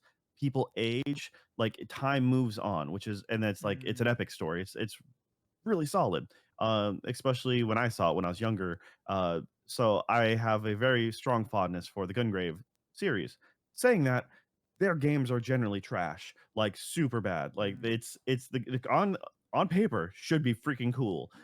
Execution has always been far. It's like you needed the franchise needed to be handled by Platinum Games, mm, like the Metal Gear Revengeance Platinum, because that would have been amazing. But unfortunately, it's always just something about it. It's always been crap. So the fact that they're building this from the ground up, I'm like, yay! But at the same time, why? I just don't see it happening. It's they obviously know somebody. So Microsoft has made one of the things is they're making a big push, being like, yeah, we're doing strong in Japan because it's TGS. So of course you're going to talk up Japan. And they're talking about how we're improving there at like the great rates. I'm like, well, when you have a zero footprint and you go from zero, you're obviously going to climb those stats, right? Um, so it's kind of stupid because they weren't even in there for the Xbox One generation, I believe. So I mean, they did a really good push for 360. There's a lot of 360 exclusive anime games and like just Japanese games in general. But when it comes to like this current generation, yeah, it's like they're trying to make a headway in there. That's good. But it seems like a lot of fluff pieces, like mm, I don't know. So I feel like they know someone who's higher up there, like, and then this is a throw me a bone thing. Like, okay, we'll just take this one on the chin. I think this game, I hope it's good. Don't get me wrong, I really do. At least I hope it's passable because I feel like the Gungrave games have always been bad. So if they're like, hey, even if it's bad, we'll take it just to try to have good faith, right? Or maybe there's a hardcore fan base in Japan that I don't know about. But I feel like someone on the other side is like, I really like this franchise and I want you to take this franchise. And they're like, all right, fine, we'll take it. But what else are you going to give us? We're taking this, so please give us more. And that's the way I look at it. Gungrave anime, go ahead, watch it. It's a must watch. All yeah, right. that's definitely one that I missed, that I need to go back and watch. But yeah, so it does seem like they are kind of making um, they are trying to get into Japan a bit more, and that's only a good thing, I think. Even if they don't do very well or they screw it up or whatever, it's going to diversify the kind of games that they're trying to make and stuff like that. And I think there's only going to be good things that can come about from that.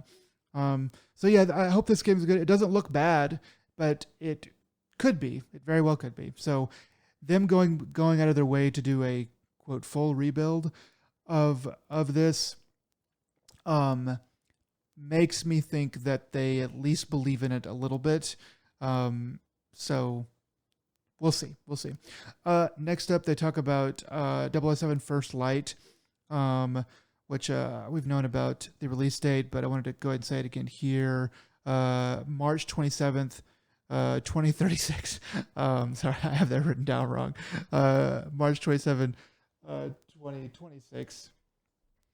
And they show a little bit more of that here. I imagine we're just going to keep getting literally 3 seconds more per trailer until next year, until the game comes out. But yeah, it looks good. They also show so that they show the character that in my mind was supposed to be Moneypenny. Um, and Q? It's Q. it's Q. Okay, yeah, I forgot about Actually, Q. there's a piece of glass, it's in front of it, and it says Q right on it. It says Q. Yeah, I And then don't the actually channel moves. remember anything about 007. So anyway, so it's a woman talking to James Bond. So and I was just like, oh, it's Moneypenny. And so when they showed it, I was like, okay. But anyway, so this is Q, being played by Gemma Chan, um, and Crazy Rich Asians fame. So yeah, she's in Crazy Rich Asians. Before that, I saw her in, gosh, what was it? It wasn't called Humans, was it? It was about the yeah, humans. okay, yeah, Humans. I only watched probably the first season, maybe first half of the first season, um, of that show, but I remember seeing her there first, and yeah, so I was like, okay, pretty cool, pretty cool. So uh, I wouldn't be surprised if she ends up being in the actual movie whenever that actually comes out. So that'd be cool if that happens. But yeah, so they show her and they show some more gameplay and stuff like that, and it still looks good. Yeah, I mean, said the more I was like, I'm just waiting for this game to come out at this point because yeah, it's super exciting. I think they're going to do really well. At least, God, I hope so. I actually have high hopes for this one. Yeah, as long as they don't bring in Pillar Rocket Boy to finish it up. Um, and then Double Dragon. They talk about that a little bit. This looks pretty cool. I forget who is doing this, but I remember seeing whoever's doing this, and I was like, okay, that's actually pretty encouraging. Um, it looks pretty good. You get to play as boys or girls. And yeah, it's just a Not the case? Okay. Because I know it's Double Dragon Revive, but they only showed the guys. I thought. no. They definitely show some girls in there. And so it's pretty anime. Like some of like the character art and stuff like that is like really good anime drawings. Um, and that seems like there's some story. Quite a bit of like story parts in there as well that are simplified, but they at least there's still art, but it's like really good looking still art. So I was like, okay, this actually looks kind of good. All right, yeah, it does say it's 4 players, or it gets to play up to pick between 4 characters, I should say. I don't know if it's actually gonna be 4 players, but that's coming on everything October 23rd of 2025, so this year, from Steam to Switch, everything in between.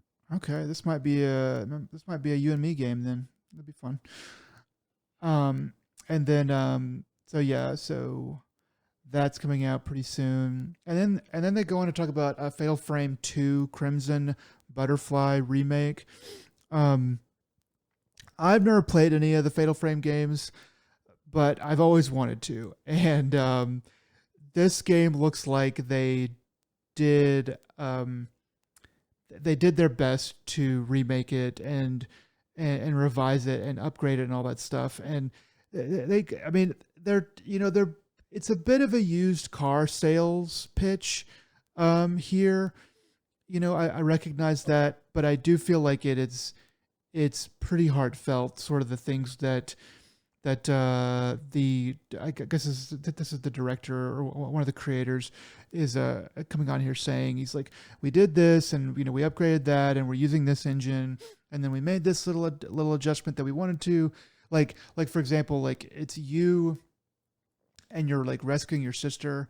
And so he said that back when they first made the game, he said 20 years ago, they wanted to make it so that the girls would hold hands as they like walk through the scary woods. But he said that they couldn't do that at the time because of the technological limits of the time. And he said that they were able to do it this time, and so it makes it like more. It's just another thing they were able to do, and I'm like, okay, that's pretty cool. So I don't know, these games. I always root for these games, even if I never play them. So it just caught my eye, and I wanted to say a little bit about it. Yeah, Fatal Frame is was always a like kind of it was an indie darling, but it felt like an indie darling compared to like Silent Hill or granted Resident Evil. You got those as the staple quote unquote horror games, but like Fatal Frame was more horror, but also less more obscure at the same time. So I think number two is widely regarded as being like better than one, from what I remember with me and my friends. So that's uh I don't really have any nostalgia towards it per se. I just remember, yeah, like yeah, that was pretty it was pretty effective at the time.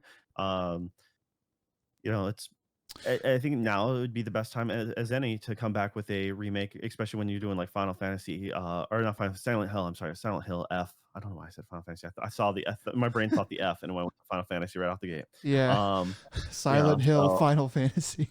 Yeah, Silent Hill Fantasy, Final Silent Hill, yeah, whatever. So, no, the new Silent Hill F being taken place in Japan, having the same kind of vibes, I think, kind of building off that momentum.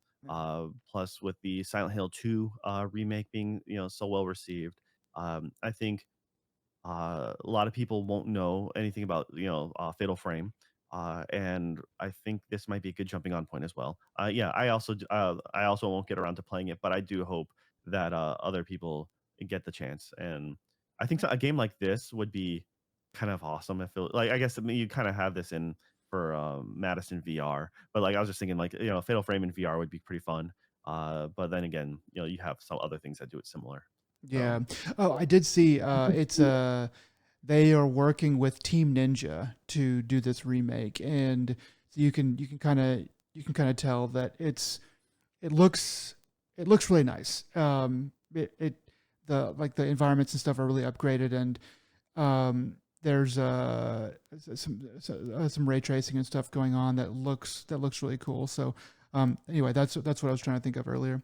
Um, so then beyond that, they talk about Animo, um, which is a game I don't really know too much about, but it's all I can think of is how do we make a Pokemon without getting sued?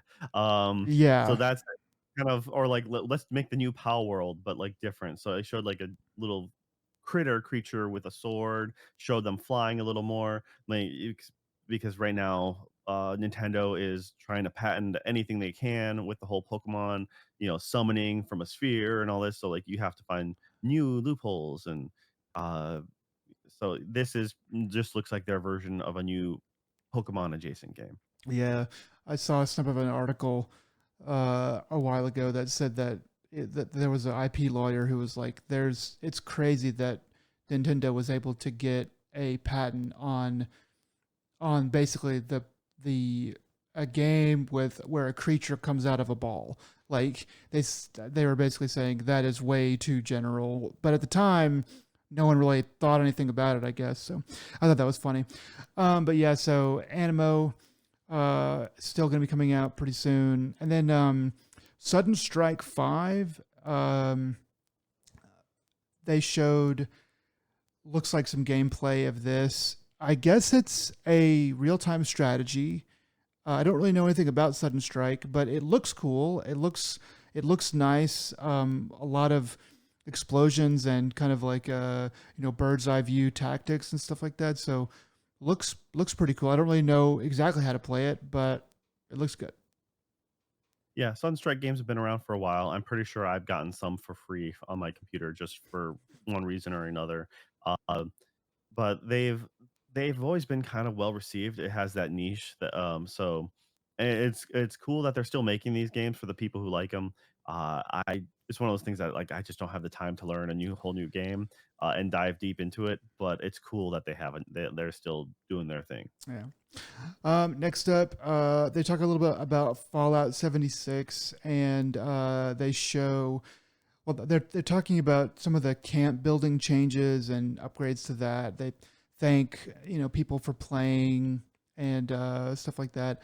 And then they also show some of the camps that people have built in game, and I imagine these are higher level people that are building these camps, but some of these camps look amazing. There's like one that looks like a very rich person's mansion compound, one that is built up on like a tower. It's like a trailer built up on a tower. There's one that's made to look like a like a Japanese like inner city, very cozy, like street vendor type of street, and a bunch of other stuff, and it's all stuff that's just like, wow, those are some pretty amazing builds. And I was like, that's kind of cool. So I wanted to do a little shout out for that. I, on the other hand, thought just the opposite. I'm like, it's like we have a handful of people playing left, and we're gonna manipulate people. Like, see what you could do in ours? We're like a Minecraft, but not. And also, please, guys, thank you for still being in here, and you guys are the only people paying like for extra whatever, keeping us afloat. So we need to give credit where credit is due. By the like, we're one step away from showing you, posting your fan art on our like actual like showcase. Yeah, I mean, while you're at all of cosplay for that us for cosplay for the whole world to see. all of Um, that is true too. These uh, people are basically the ones that didn't get laid off in Microsoft's last layoff round, and they are very, very afraid of being on the next one. So yeah, yeah, it is a bit of that, but I was like, oh dang, I didn't know that you could do that in Fallout 76. I didn't know that you could make a nice looking camp like that. It's been around for years. It kind of makes sense, but it was just a little surprise. Um, yeah, for me, I was just I'm just like let it go. In the words of the other Suda game we're talking about, just let it die. You just know, I let it die. so their expansion was something like oh was it there was a joke, their expansion for fishing was like something like fishing with fusion or fission is like that was it. It was their Mm. fission expansion, and I'm like that's a stupid name, but it's I like it. I'm like that's funny. It's dumb. Um, Well, yeah, I just want to pay an extra $80 a nylon bag. That's once my again, it's main just like goal. I I want them to make a real game and stop putting resources into this. Yeah, that's what I want. I want the real team to make real stuff. But hey, somewhere around some marketing guys like, hey, we're still in the black, so let's keep on going. I guess. Yeah, barely.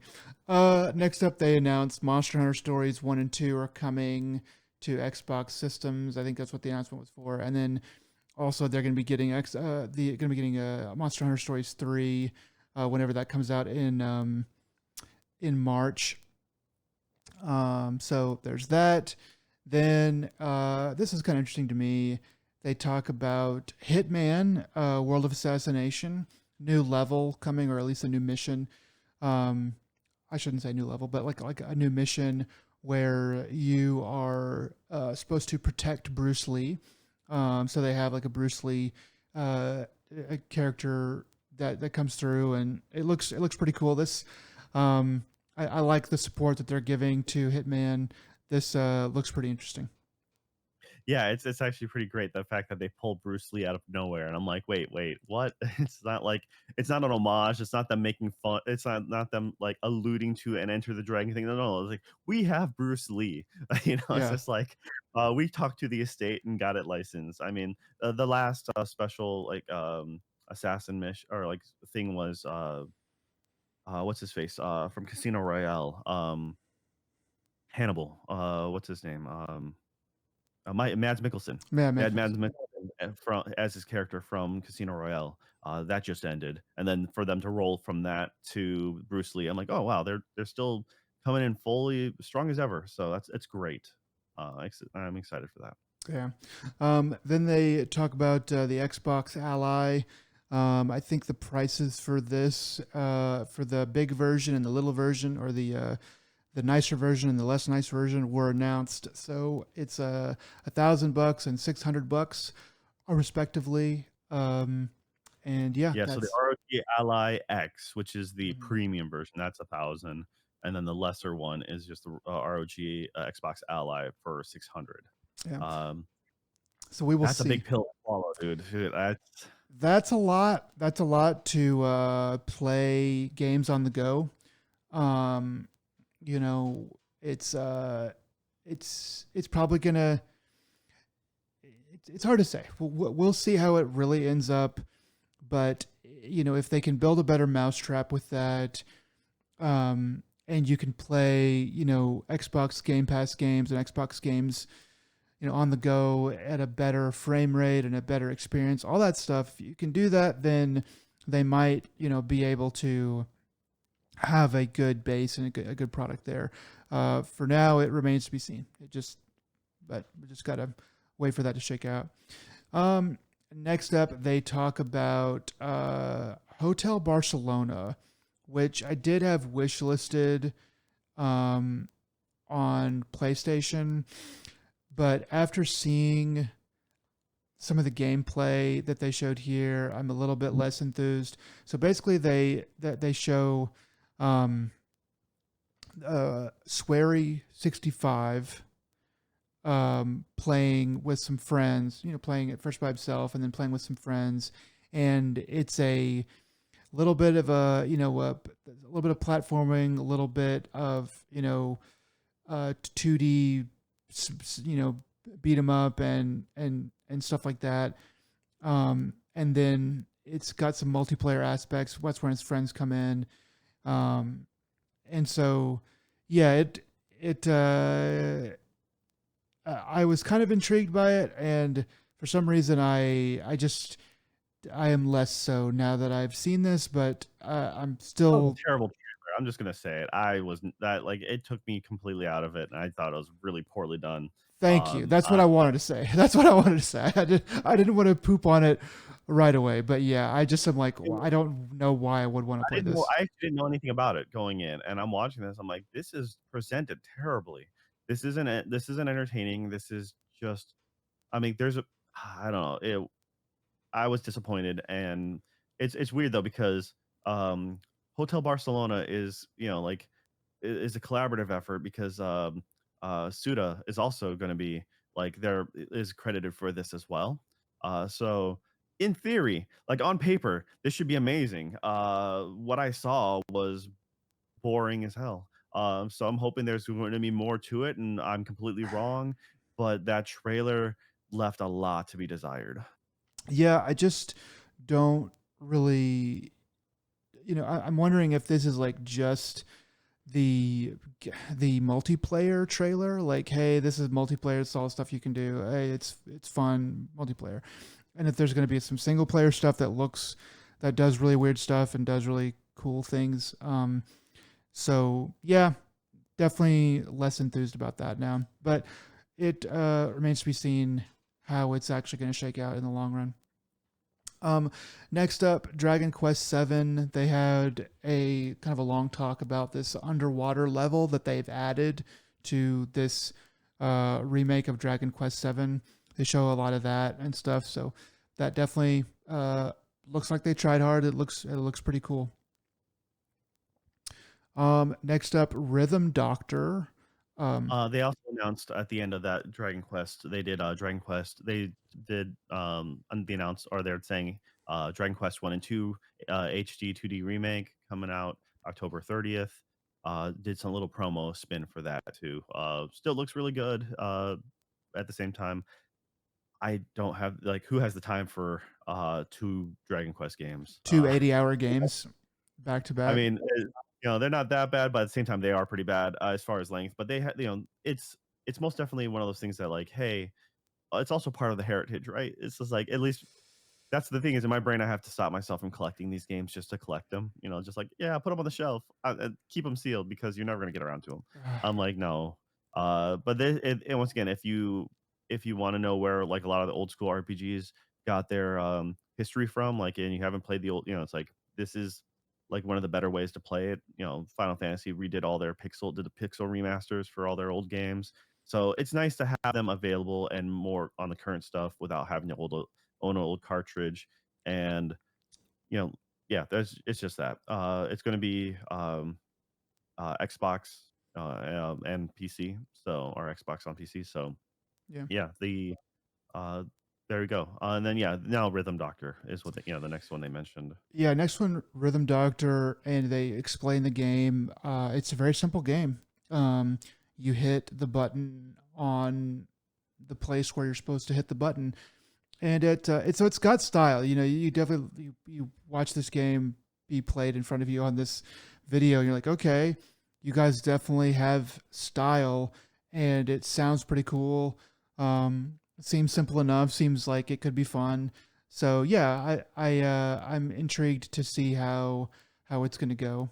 Um, Yeah, it's a game that I think it's better to be streamed than it is to play, mm, only because, when you have games like this, like Elite Beat Agent, uh, you're too busy focusing on what you have to do to make a successful run of the game, and you can't get distracted with all the stuff that's happening around it. mm. So it actually the more stuff that happens, the more distracting it is. It makes it actually more annoying to play. But as a spectator, it's really fun to watch the successful gameplay of these things. So yeah, it's one of those it's like it didn't kind of I like rhythm games, but at the same time, I'm like, yeah, I'm not playing this one. I would like to watch it played though. That's a different. So Yeah, and there will be plenty of videos of that, I imagine, streams. Um, yeah. So the next up, this was really cool. Flight Simulator World Update 20. They're adding in Japan. And, 2024. okay, yeah, yeah. So it's Flight Simulator 2024, and they're adding in Japan. It said Update 20, so I assumed that it was like the 20th update.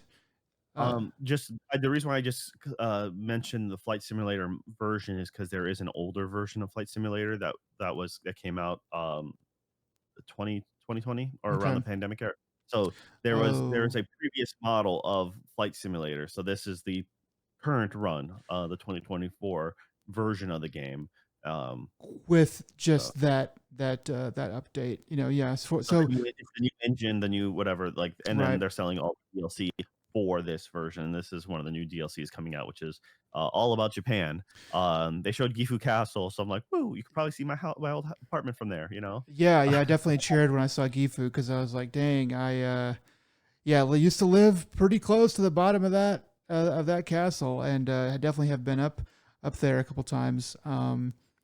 And then, but yeah, they show a lot of different areas all around Japan, and it looks beautiful. It looks great. Seems like a really great place to or a really great game to just kind of be in those places as you fly around.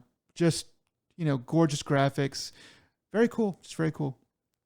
I'm once again, I'm Flight Simulator is supposed to be coming to PlayStation, and I'm like, man, I really hope you could do that in VR. I really hope so because that would just be pretty much amazing. PSVR 2. That'd be really cool.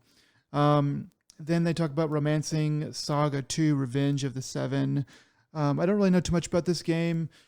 I think it's a remake though, right? Because like, didn't Romancing Saga go up to like a very high number, like 11 or something like that?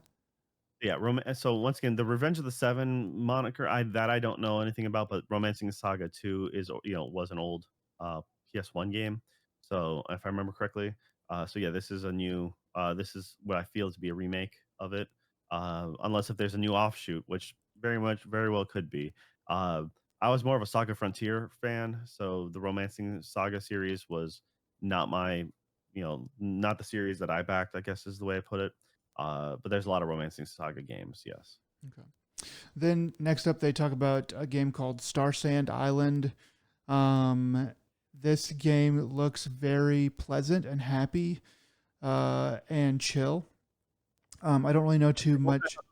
The Seasons game. I thought that's what you were like, I thought that's what it was gonna be. One of those the previous story seasons, um, they have those like handheld games are pretty awesome.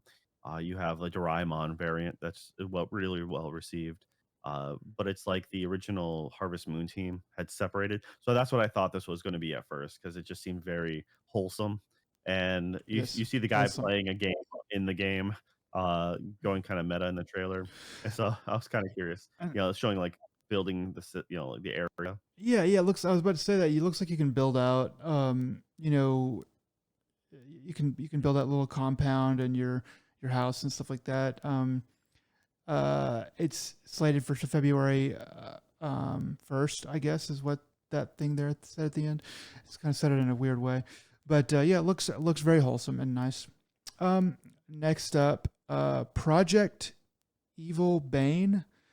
Um, this I don't really know too much about this game either, but it Thought it has. was an Oblivion game at first because I'm like, I'm like, this is gonna be Oblivion Online or something like that because they showed, at the end they showed like a gate, that looked like an Oblivion thing, but it's just looked like a third person action adventure game, probably RPG elements. I don't know. The cool thing is they do show some like AoE attacks, some massive like some bigger battles. Mhm. Uh, but this is like a really early thing, and we were looking at it's like it's supposed to be coming out in 2027, so really far Yeah. out. Yeah, I remember that this was the one where I was like 2027, holy crap. So, I mean, I guess they're just showing us vertical slices of it.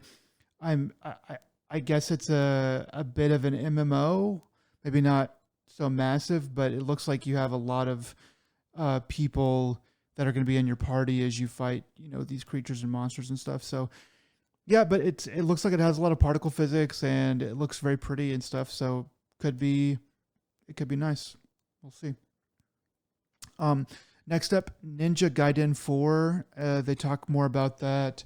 I'd actually forgotten this game was about to come out. I was looking at a bunch of games that are coming out for the rest of the year last night, and I was like, there's not as much as I kind of thought that there would be.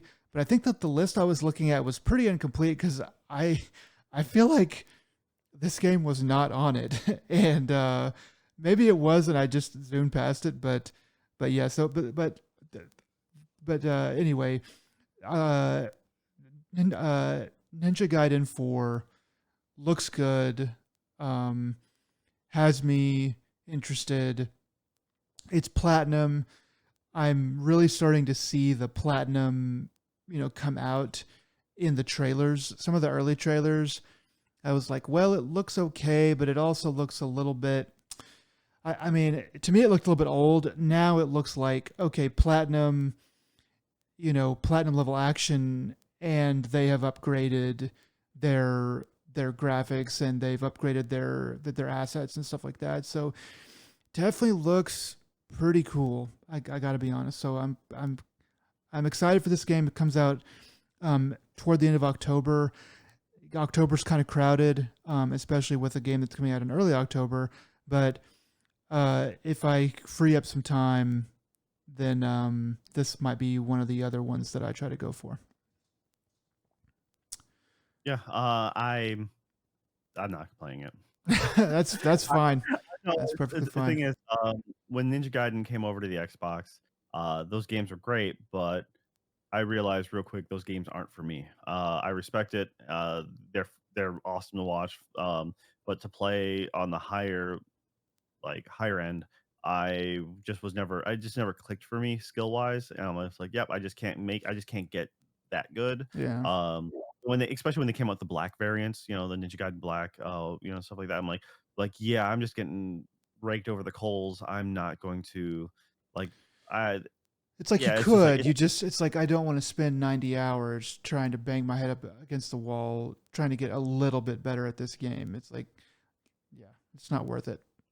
yeah, so it's most definitely I realized I'm like, yeah, this is I'll stick with the OG Ninja Gaiden games. And I mean, they recently had come out with the it's like didn't they recently come out with a 2D game of this, Ninja Gaiden, or was that the Revenge of Shinobi? I think it might have been Revenge of Shinobi Shinobi. is the one that I'm That was it. thinking Yeah, and about. so that's why I was like, yeah, that I'll stick with those 2D styles games and opposed to these 3D open world games. But it's good. I'm glad to see Platinum kind of back in the swing of things. At least it looks good. So yeah, hopefully it turns out to be pretty awesome. Yeah, it definitely looks good. Next up, Mistfall Hunter. This is a game from a Chinese developer, um, and it looks interesting. I don't really know. I didn't really get a lot about what it's about and what you're really going to be doing. It showed a lot of concept art, and stuff like that. So from that, it looks pretty cool. And they show some environments as well. Uh, but beyond that, I don't really know too much more. Um, but I'll just want to keep an eye on 'em at least. And then after that, they go on to Winter Burrow, which definitely piqued my interest the last time that we saw it. We're seeing a little bit more here now, not a ton more, but basically, it's an animated art style, but not anime. It's like more like the old old style American animation storybooks, like kind of like a la um a la dang it, what am I trying to think of? Uh, like it's just an older style like of American type of animation. You're a mouse and you have a burrow. Well, it's named Winter Burrow, and you travel around. You try to get supplies and stuff like that. Find enemies. It's just a very cozy looking game, and seems like it'll be a lot of fun. I don't get the cozy vibes at all because for me it's a little rodent version of Don't Starve. It's cuter than Don't Starve, but I feel like it's going to be have just as much dread involved into it.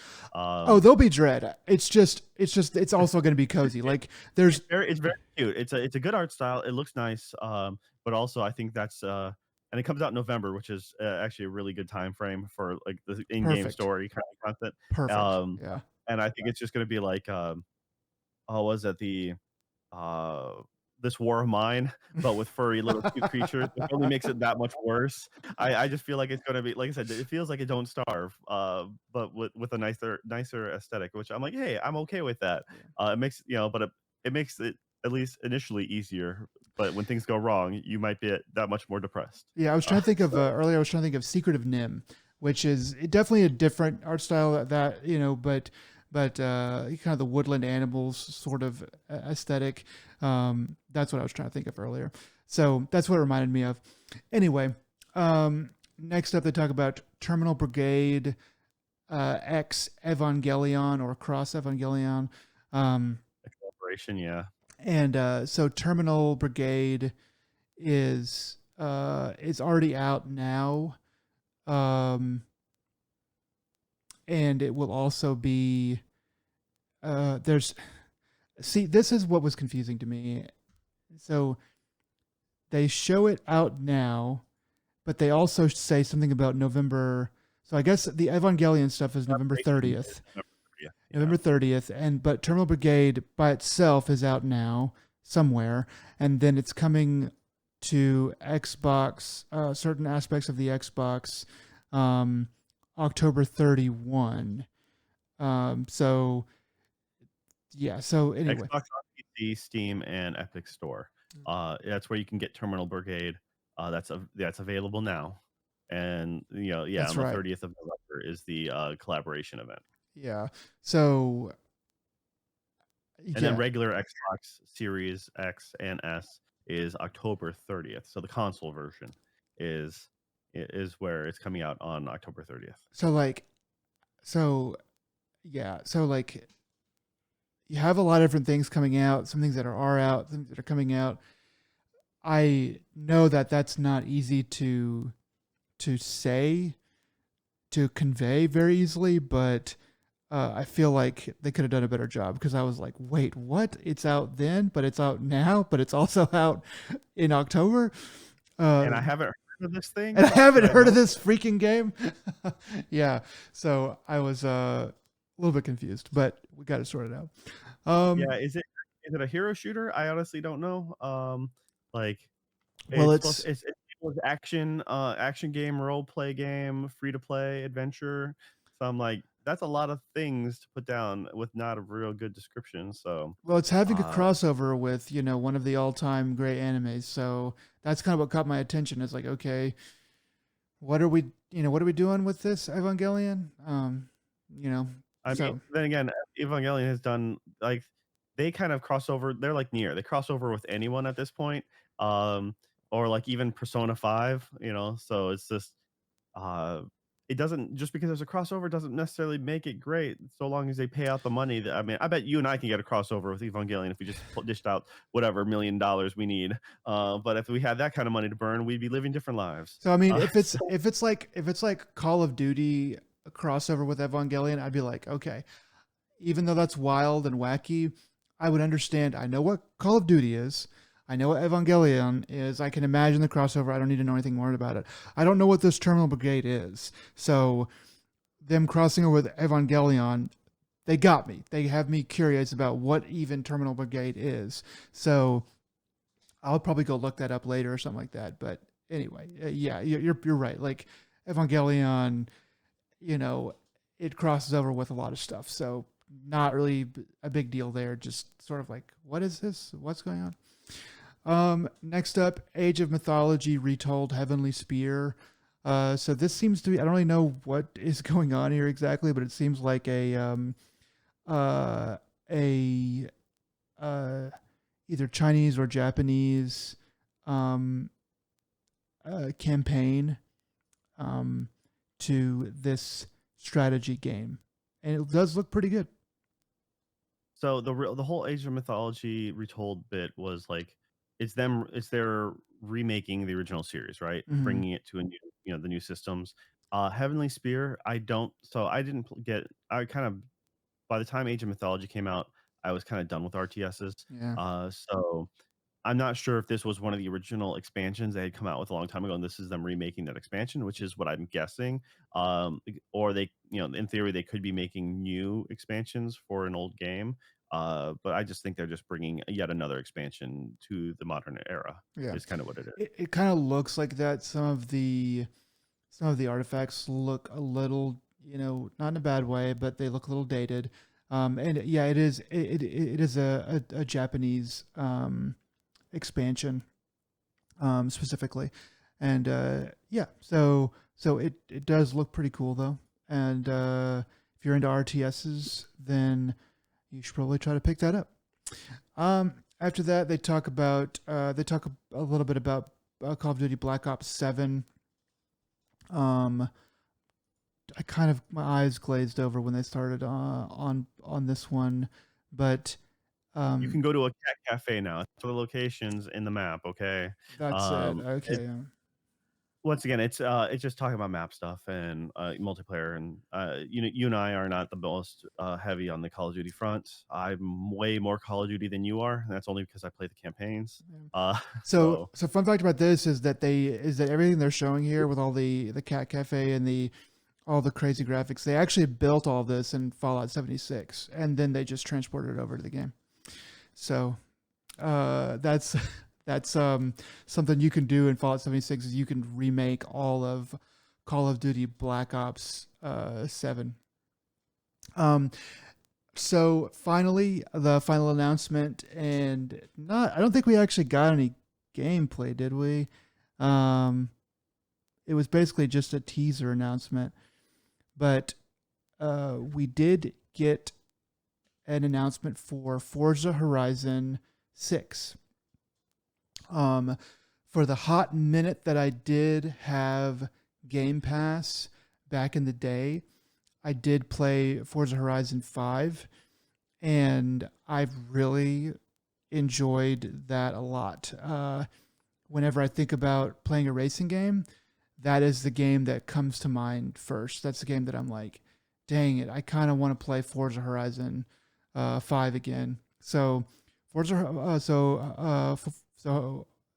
Forza Horizon 6, um, you know, might be one of the games that I spark the old Game Pass back up for, because it does look pretty good. I think it was already announced or said after the fact that Forza is not supposed to be coming to Xbox or PlayStation right away. They're gonna, delay it, which is a smart move. Yeah, But the fact that PlayStation owners will still get to play it later in the future would be cool. Um, yeah, that's true. yeah. So I mean, honestly, there were still a lot of decent, a lot of decent callouts on both fronts, both PlayStation and Xbox. Um, it's I th- I think there's a lot to look forward to. There's a lot that I kind of just like. All right, it's good to know. There's it's one of those things that TGS has gotten, I think, gotten more recognition, got more importance now that E3 is no longer a thing, and it's just one less competition. But TGS is a staple. People are starting to realize like, hey, we really need to tap into that market a little more. So yeah, it's interesting. I'm kind of curious with the economy, just how much further the US dollar for company goes while paying their people in Japan. So because due to the exchange rate, Yeah, it's true. it might actually be a cheaper area to pay for employment. But hey, at least Microsoft's trying. They're trying to do a good push, and that's good to see. I mean, more games all around is always more enjoyable. Uh, but Forza, I think having like being able to tour Japan, they show Fuji as the iconic backdrop. Hmm. What they should do is have Fuji under behind a cloud like half the time, because of all the times I went by Fuji, like seriously 3/4 of the time Fuji was not. It was obstructed by a cloud cover. Hmm. So it's kind of a joke that way, but it's just like, hey, it is. It's a giant mountain with and there's a lot of clouds. It just happens. You don't always get to go by and see a nice picturesque Fuji. So Yeah, yeah. It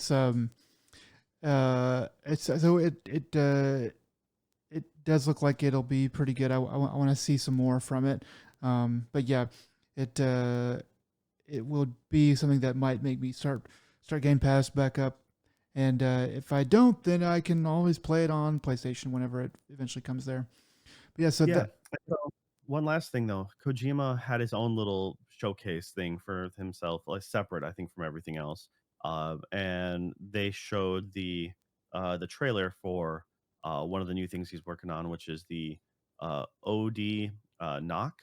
Mhm. This OD was kind of mentioned like I forget. I feel it's just forever ago that it was the weird tech demo where they're showing a couple people's faces, just hyper realistic, CG or whatever. Oh, okay. Kind of like screaming and like just talking. It's just like floating, literally like floating head with black backdrop. Um, and from what I thought I remember, OD is supposed to be like a series potentially, like where people like different developers can make different things for OD. And his stint or his little thing is called just Knock. So it's like a game within that universe or whatever. Um, yeah, so if you haven't gotten to see this trailer for Hideo Kojima's Knock, um, yeah, it's not very long. It's only like 3.5 minutes, just under. Yeah. What did you think of it? I thought that it looked very pretty. And I forget the actress's name, but I recognized her and I was like, okay, so that's who they're going to be using. Um, it looks interesting, uh, but it's Kojima, and that has me. Uh, I don't know. It's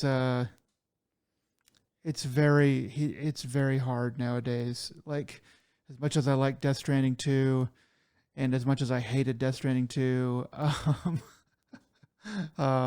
it's just Yeah, I mean, I'm gonna see what it is. I'm gonna see what it's like. Um, and I'm going to I'm gonna try to give it I'm gonna try to give it the benefit of the doubt. But also I don't want to. I'm not gonna fanboy out about it. It's we'll see. Well, it's I don't know. It's a little the wound like the wounds from Death Stranding 2 are a little too fresh still, I think. And so I'm kind of like, yeah, I just need a bit more time. I just need a bit more time. But it does look interesting. So it's supposed to the actress is Sophia Lillis, Okay, yeah, um, sounds right.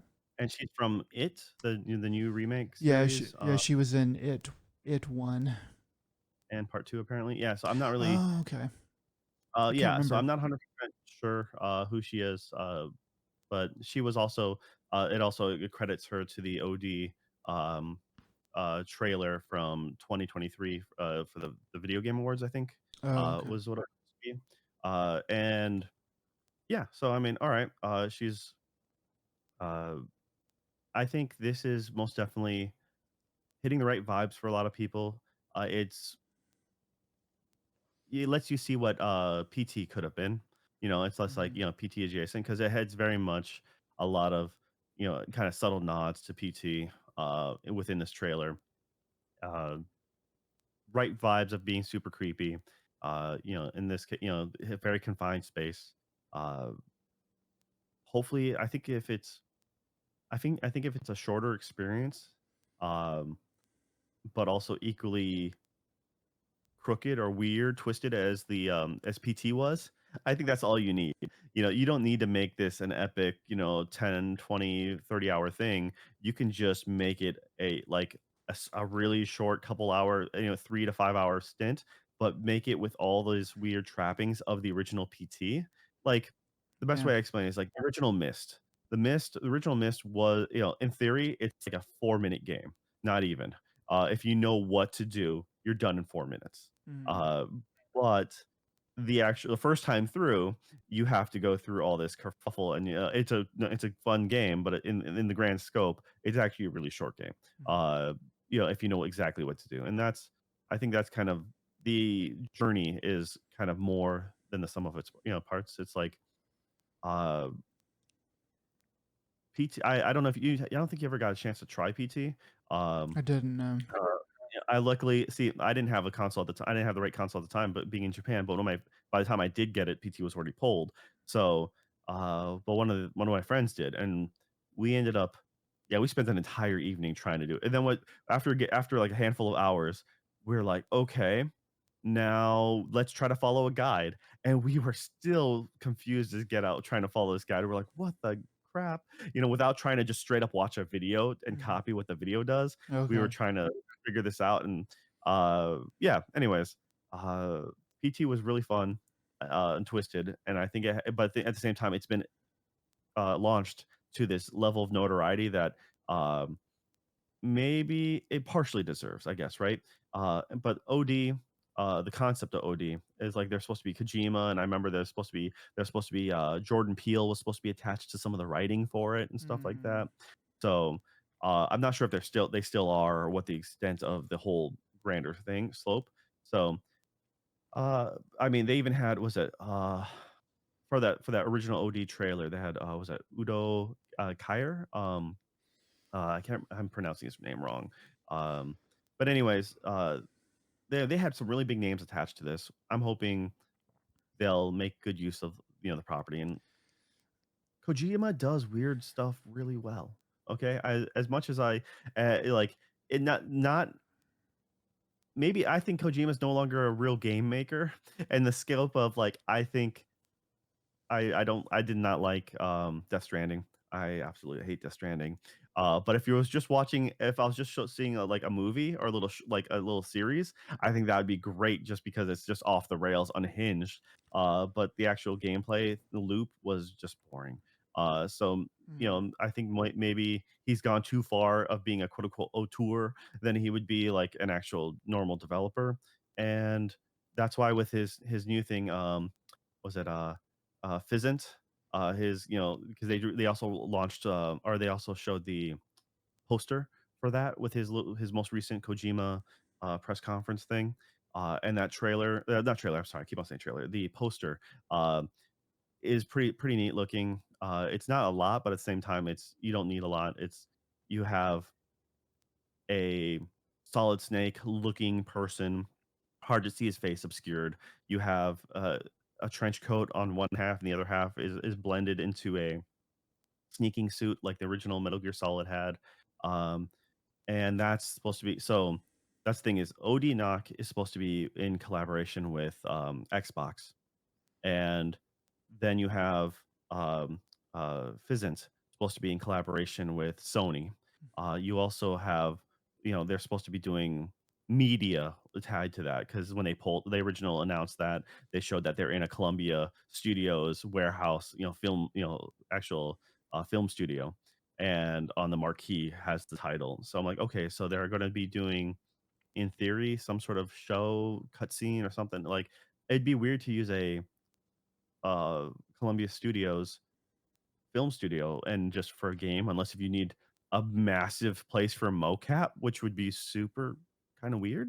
But it's Kojima. He does what he wants, I guess. And if these other companies, Sony and Microsoft, are just throwing him money to do weird stuff, I'm like, this might be okay. But I like, you know, I do like the uh, Metal Gear franchise, and I think even though 5 wasn't really that great of a story, the gameplay was probably the best it's ever been.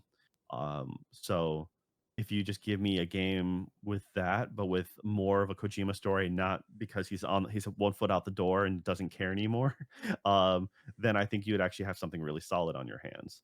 Um, so yeah, Kojima did a few things. Take a look. It's just like, but that new poster is just like this. It's just dark and kind of gritty, but it reminds you of like an old sci-fi, like, or it kind of reminds me of like the Snatchers cover art for the old, which was just a blatant ripoff of Blade Runner. Uh, which still, it was still a really good game, but like, yeah, I mean, Kojima wears his inspirations out in the open. I mean, Solid Snake is without a doubt, Escape from New York, Snake Plissken. They have Snake in their name. They have, they look, it's like later on have an eye patch and everything. Like, yep, it's okay. We understand. You grew up in the '80s. Good for you. So, Yeah, I think that, yeah, I there's a lot of different things to say. I don't I think that Kojima has become too much of a cult of personality. I think that it there's no benefit to having his face at the front of my mind while I play his games, which is, I think, the level that we're at now. For anybody who is halfway into the video game industry at all, um, I think that he's really good at executing he's really good at execution. I think that he should have the scripts taken away from him and not really rewritten so much as just renamed. Just just pick new names, and maybe rewrite some of the things. The end of the end of Death Stranding 2 is just infuriating. yeah. Well, I mean, once again, it's the fact is it took you so long, the gameplay itself taking you so long to get there. That's, that itself is, if the journey wasn't as long as it did, I think it wouldn't have been a slap in the face as much. It's the cardinal sin of not appreciating your time. No, it's good because the gameplay is good. The gameplay and all that stuff was really great and all that stuff. It's just the decisions that are made in the story are highly questionable. And I could show you screenshots. And it's so with that in mind, I'm like, okay, I can't trust you, Kojima. I can't trust you with I mean, yeah, the time is a factor. It's like I had fun, but I can't trust you that there's going to be a payoff. It's like, so I may as well play this thing for 20 hours or 25 hours or 30 hours and then just be done. Because it's like, okay, I've seen the gameplay. I need to get out now before you ruin it with your ridiculous story that, you know, and the way that you ruin the end of the story. So OD Knock looks cool on on the face of it, but is he going to ruin it at the end with ridiculous bullshit? I mean, I'm just like, so if we get close to it and it's like, okay, it's a 7 hour game, I'll be like, all right, I'll have it ruined. I'll have the end of it ruined with some ridiculous nonsense for 7 hours. If I can get some good gameplay, have something to talk about and stuff like that. Okay, I'll take the chance. But yeah, it's just it's getting kind of polarizing. I was really like, I don't know what these people are talking about with I don't really know what these people are talking about when they talk crap about, wacky Kojima and stuff like that as I'm playing Death Stranding 2. And then I got to the end and I was like, okay, I hear it. Here it is. Here it all is. How you feel now is how I felt at the end of Death Stranding 1. Yeah. That's legit the kind of the concept. But anyway, so yeah, it's I'm sorry it took you this long to figure it out, but hey, it's better now than never. So he should be like Jerry Bruckheimer and just be the producer behind things. It's like, is that what you're getting at? I mean, it's more like George Lucas, I got to be honest. I mean, it's like I mean, as harsh as that is to say, George Lucas is a freaking genius on one level and literally, very maligned, deservedly maligned on another. And I think Kojima is not there yet, but because it's a little because at least Kojima, rips the band-aid off. With George Lucas, it's like it might be good, it might be good, it might be good until they're just cutting your head off, with an axe. Um, with Kojima, at least with Death Stranding 2, you get to the end and he's just like, "Yep, here we go. This is all this," and you're like, "Okay." So now at least I know that for whatever the next game is, I know what I'm in for. I know that it's going to be if it's a 50-hour game, play 20, 30 hours of it, maybe 40, and then bounce. So yeah. Yeah, all right. So I once again I'm sorry that you this thing this Death Stranding 2 broke you. It's fun to see, but it's also tragic at the same time. It's watching your innocence I being mean, stripped it's away. really good. I mean, it's a really good game until it isn't. Um, and that's why it's an 8 and not anything more. All right. Well, on that note, that's pretty much it for the two major showcases, and we'll have more information about TGS, anything important coming from that, next week when we record. So, if you made it this far, we thank you. And this has been ADP, episode 145. Nick, what are some words of wisdom you have for the people out there? Um, you want to make sure that when you're bird watching, that you always bring a friend to watch out for the forest spirits because they will sneak up behind you when you're looking through binoculars and they will cut your throat. So you want someone there to watch out so that they cut their throat and not yours. All right. Cave down the woods is what I heard from that. All right. Thanks, guys. Until next time, this is ADP. You all take it easy. Bye.